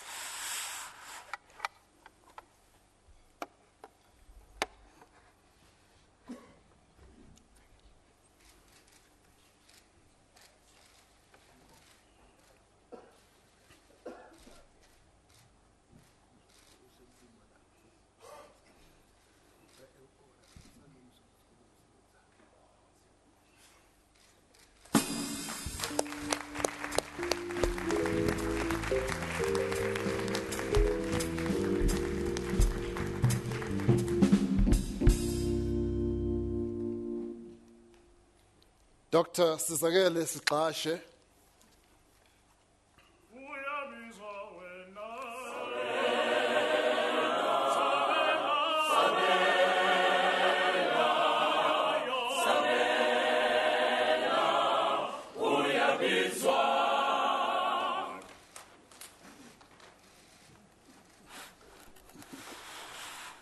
The Order of Mendi for Bravery in Silver is awarded to Dr. Sizakele Siqashe, posthumous, for his excellent contribution to the fight against the oppression of the people of South Africa.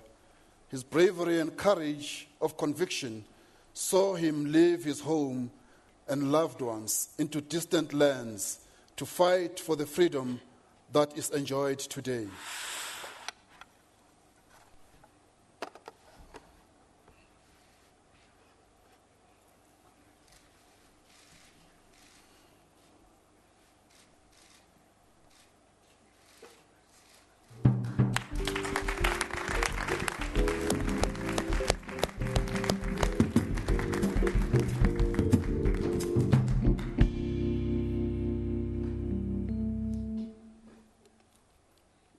Major General Peter Lisigo Chikare, also known as Peter Buroko.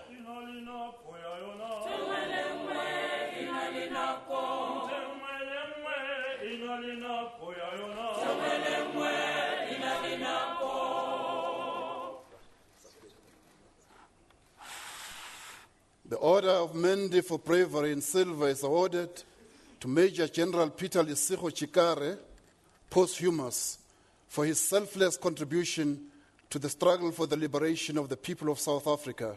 He gallantly joined the armed struggle with the conviction that no one deserved to be treated with indignity.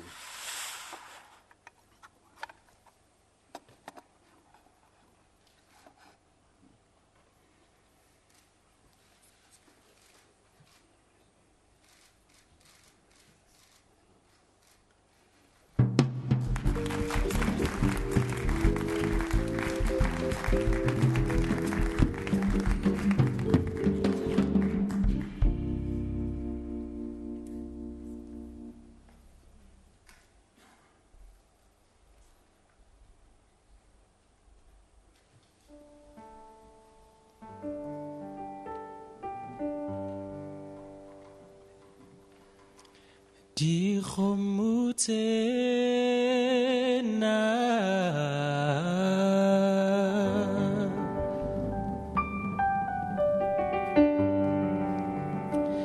Di khomutena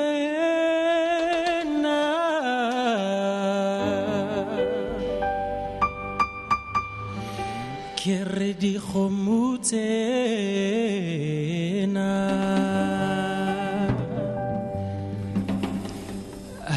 Hari le pedi le hari le taru Nkaruma bo malume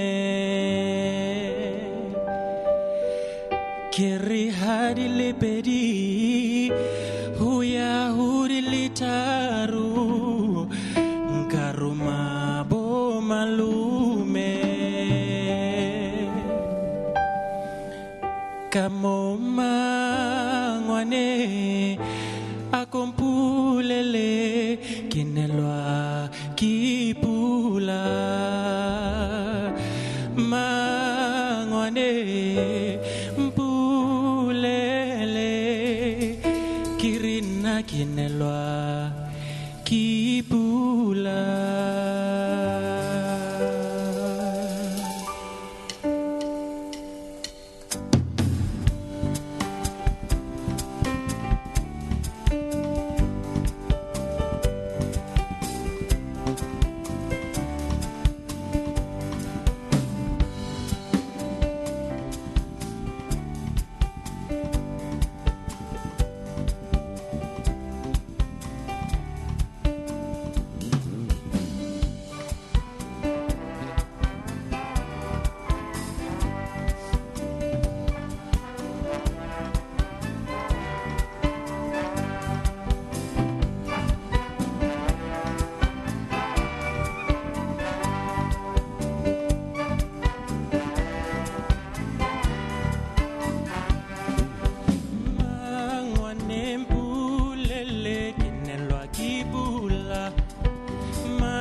Thank you very much. The band, good food for the soul. I think we are all encouraged to follow the footsteps of the Minister of Environmental Affairs to move a bit, just a bit. It won't do any harm. Thank you very much. The President, Your Excellencies, distinguished guests, fellow South Africans, ladies and gentlemen, will now bestow the Order of Ikhamanga. Thank you.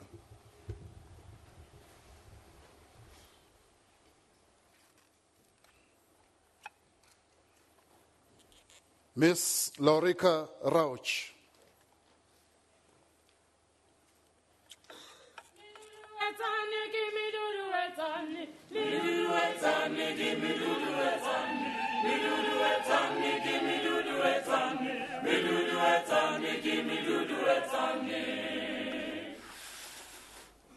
The Order of Ikhamanga in bronze is awarded to Miss Lorica Rauch for her outstanding contribution to the field of music and raising awareness on political injustices through music. She bravely deployed her artistic talents to highlight the injustices and tyranny of apartheid rule.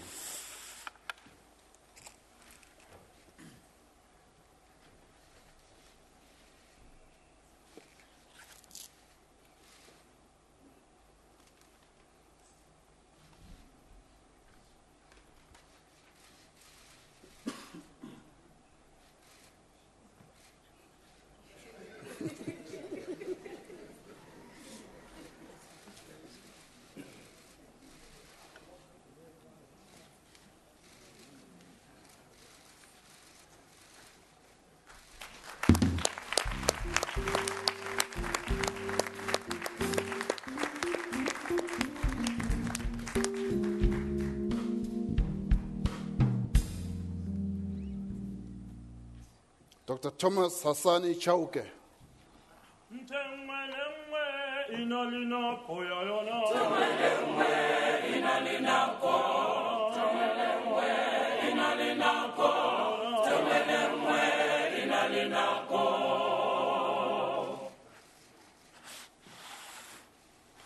The Order of Ikhamanga in silver is awarded to Dr. Thomas Hassani Chauke for his excellent contribution to the development and promotion of Xitsonga traditional music in the country. His prolific songwriting and performances have put Xitsonga music in the forefront.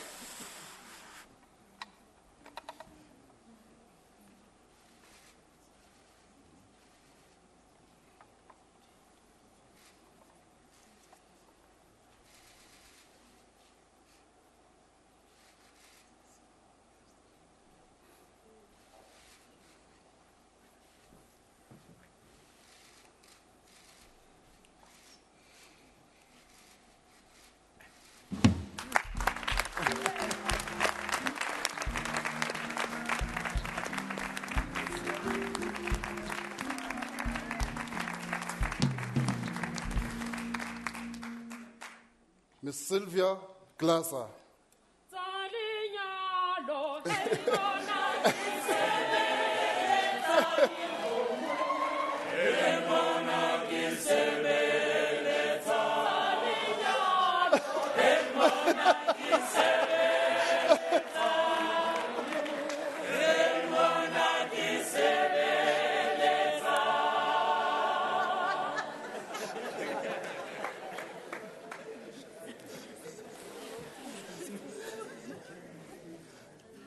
The Order of Ikhamanga in silver is awarded to Ms. Sylvia Makoko Glaser for her excellent contribution to the field of dance and her transference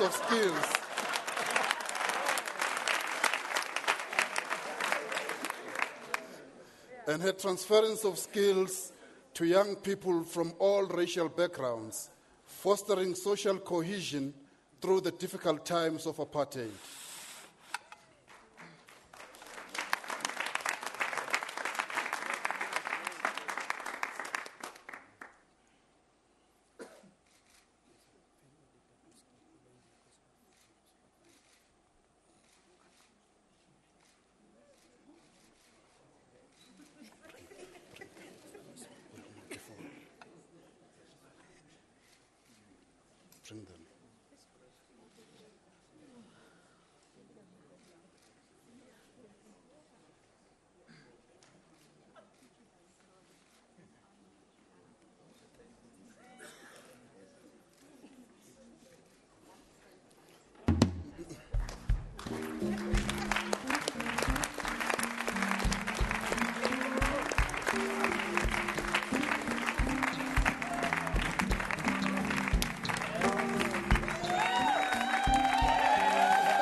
Dr. Marguerite Poland.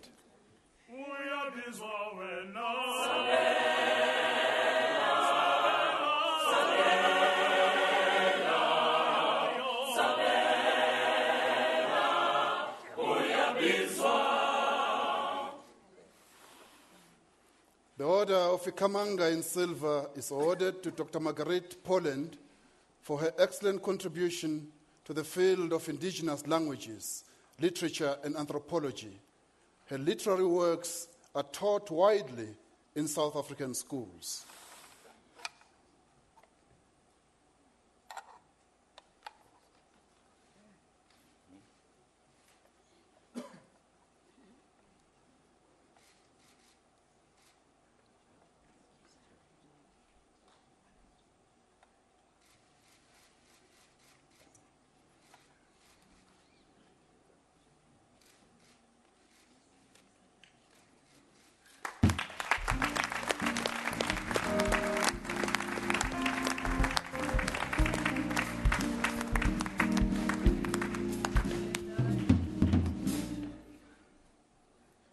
Dr. Benedict Wallet Vilakazi.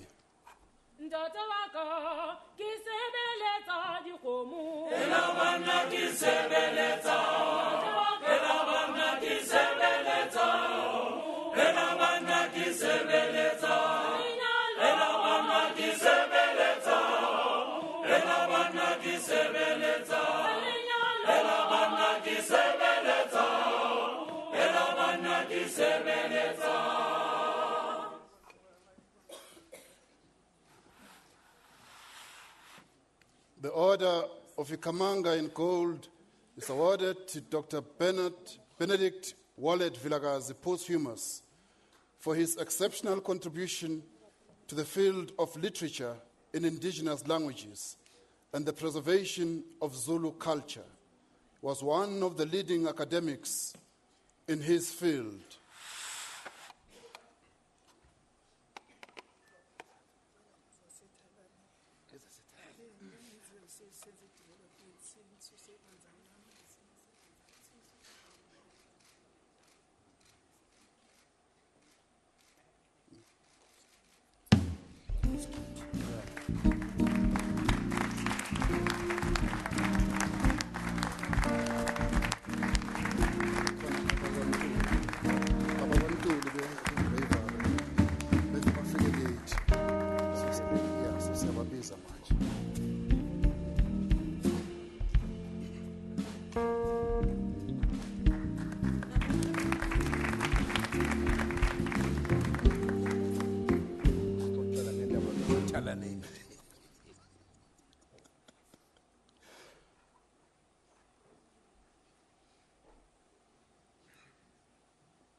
In the Order of Mendi for bravery, one family had not arrived at that point, so we will now take this opportunity to call the family of Mr. Sam Ntuli.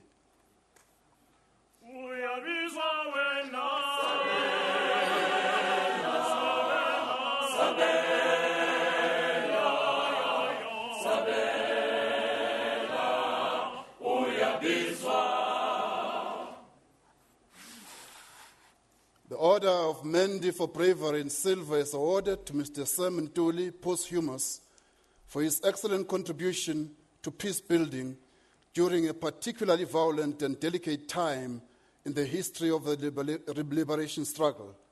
He paid the ultimate price for his dedication to peace and freedom.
Thank you, choir.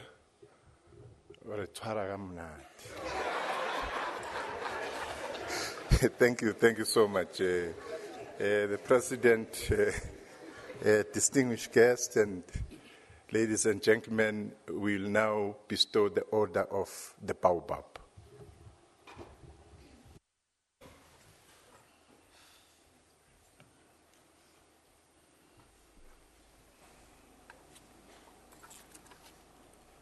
Professor Rosina Mamuketi Pakeng.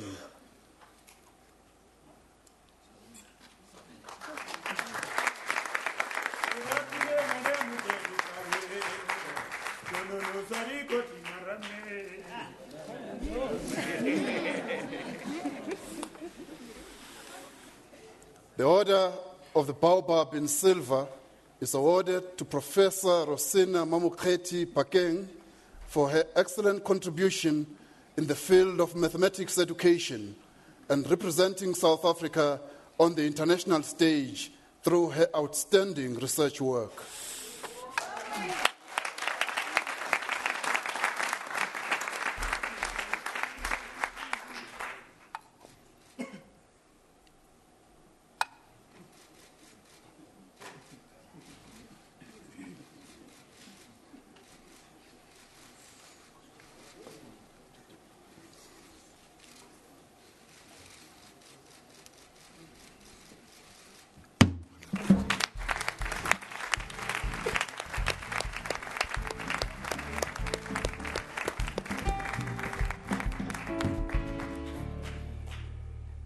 Professor Helen Rees.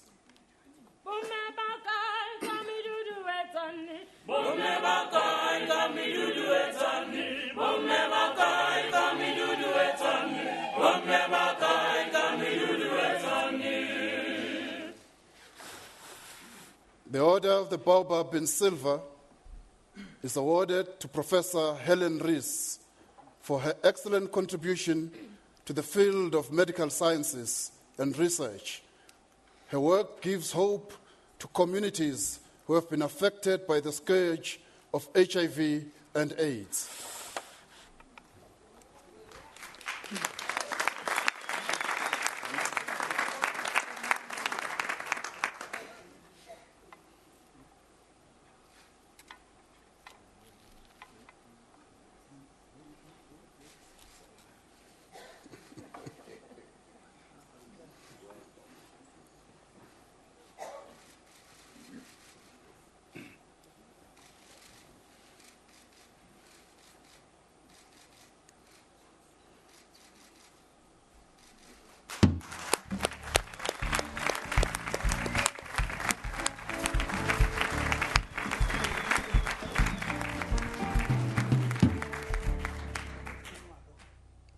Mrs. Marina Numpinti Maponya.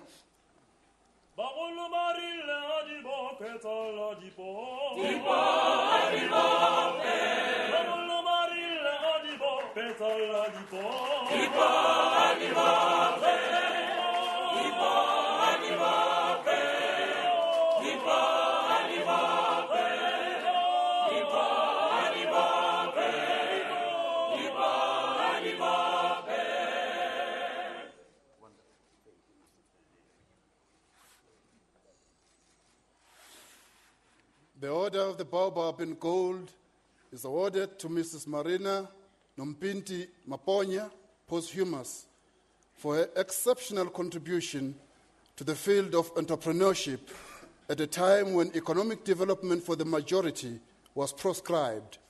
Her selfless giving to the poor remains her legacy.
on that note, from Alex, I nearly said Deputy Minister Bapela, Warneda. Well, thank you, ladies and gentlemen. What we see here today is a display of humanity's best qualities. That's all what we're experiencing today here. We're experiencing and observing a good story to tell about our country and where we come from.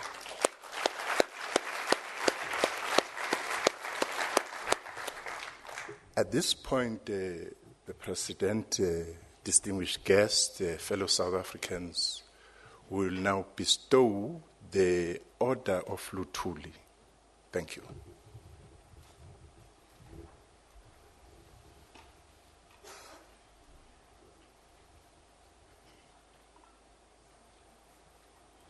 Mr. Suleiman Saloji.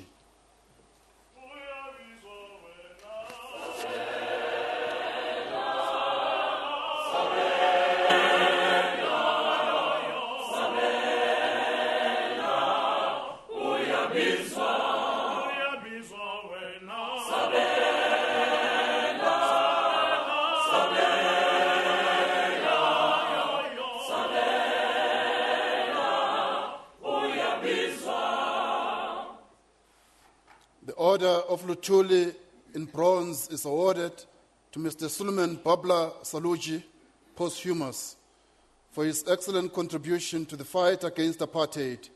He paid the ultimate price for dedicating his life to fighting political injustices in apartheid South Africa.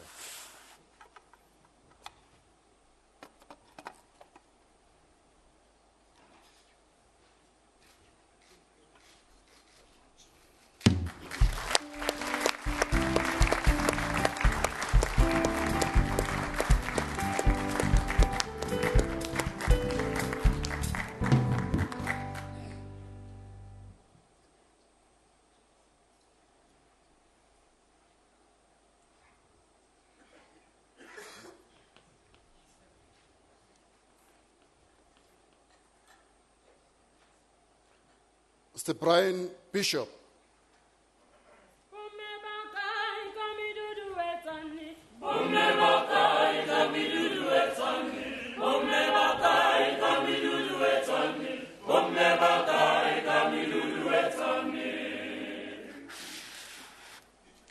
The Order of Luthuli in silver is awarded to Mr. Brian Francis Bishop, posthumous, for his excellent contribution to the liberation struggle and fighting the tyranny of the oppressive apartheid state. He gave his life for the liberation of the people of South Africa.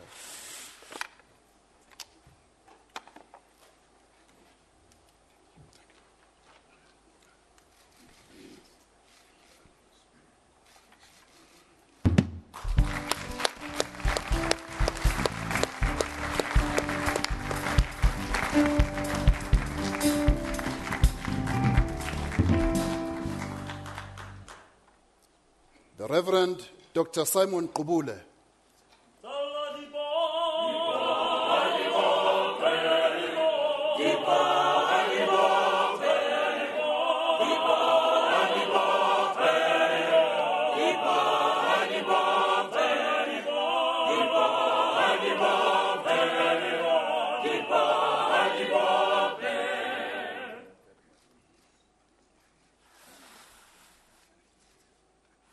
The Order of Luthuli in silver is awarded to the Reverend Dr. Simon Qubule for his excellent contribution to the liberation struggle and to the field of education and religion.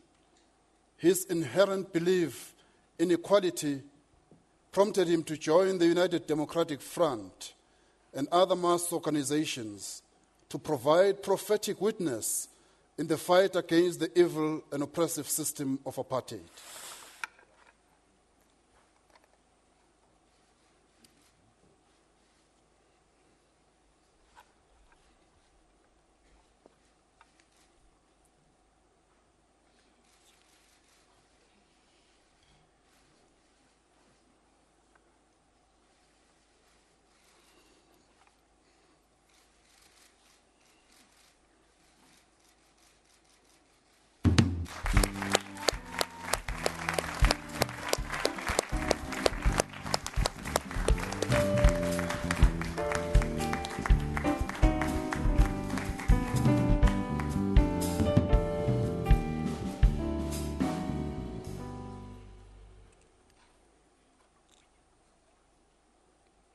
Mr. Msizi Dube.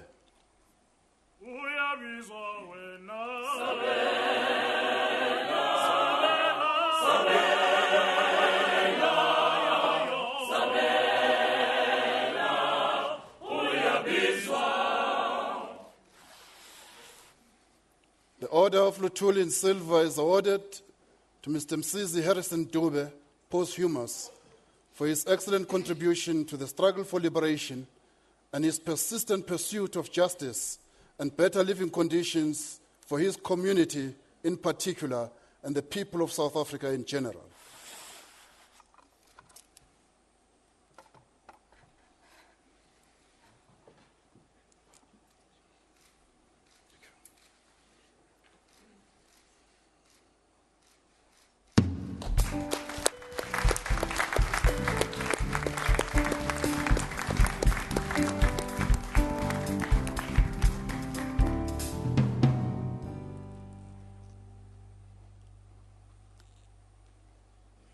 Mr. Mac Maharaj. Hari bope, hari bope, hari bope. Dipo, hari bope. Hari bope, hari bope, hari bope. Dipo, hari bope.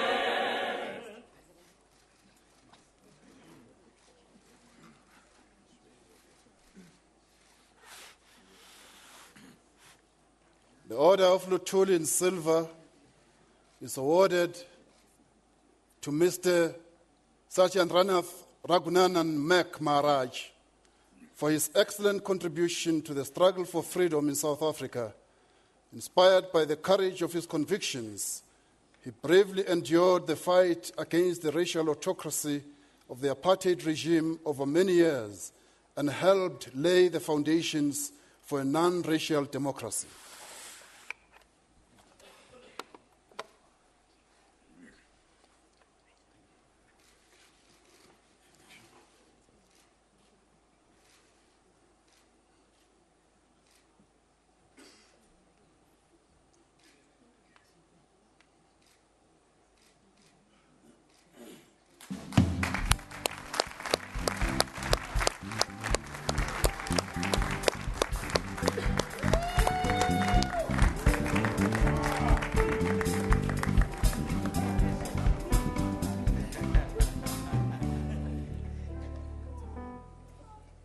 Ms. Winnie Madikizela Mandela.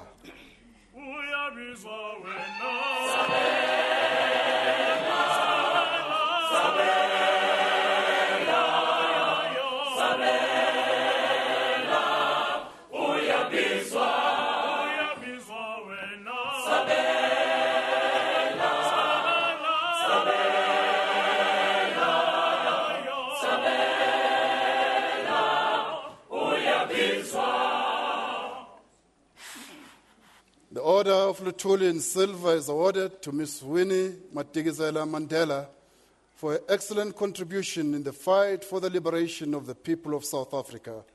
She bravely withstood constant harassment by the apartheid police, challenging their very brutality at every turn.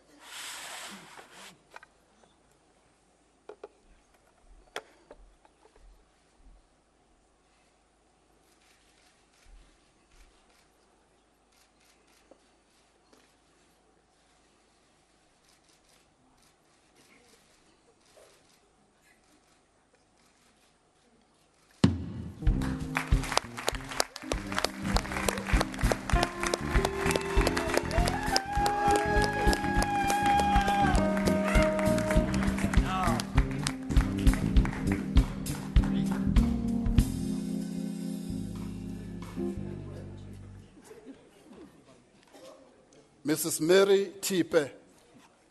Midudu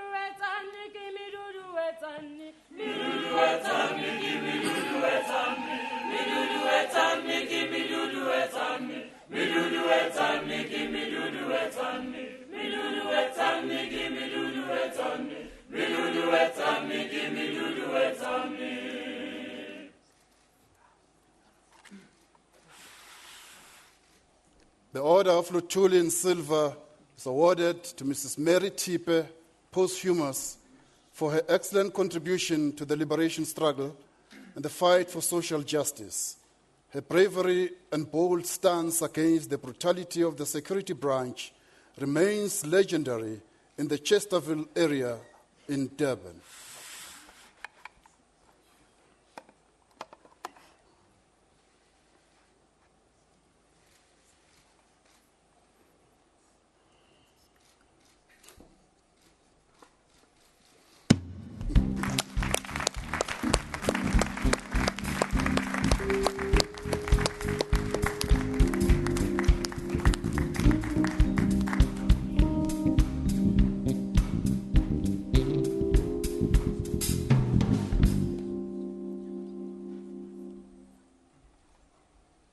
Ms. Amy Ridston Thornton.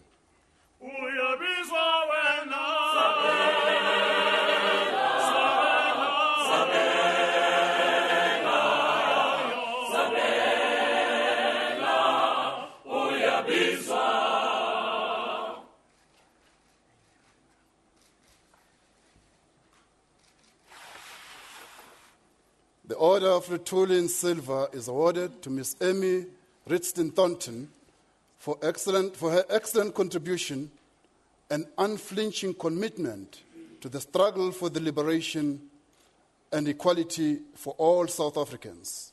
Her bravery in the face of an oppressive regime is commendable.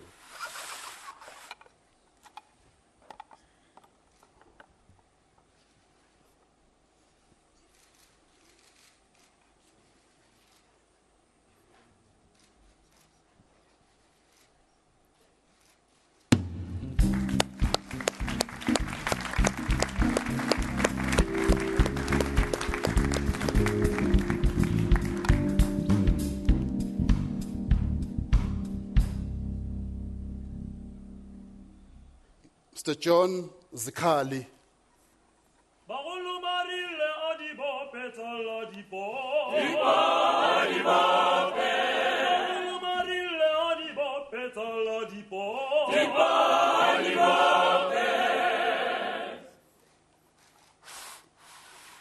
The Order of Luthuli in Silver is awarded to Mr. John Zikali, posthumous, for his excellent contribution to the fight for justice, challenging unjust labor laws through progressive unionism and the galvanization of workers.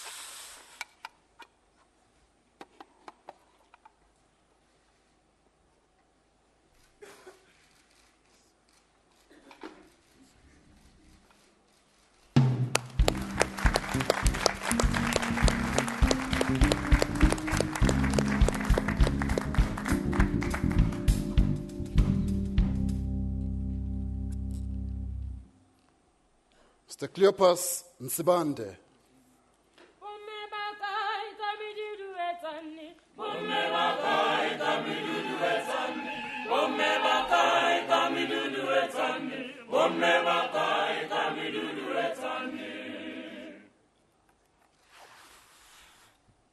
The Order of Luthuli in Gold is awarded to Mr. Cleopas Matota Nsibande, posthumous, for his exceptional contribution to the fight for equality and democracy for all South Africans, especially the workers who had to deal with a myriad of indignities. He steadfastly challenged unjust labor laws through efficiently organizing and galvanizing workers to take a stand for their rights.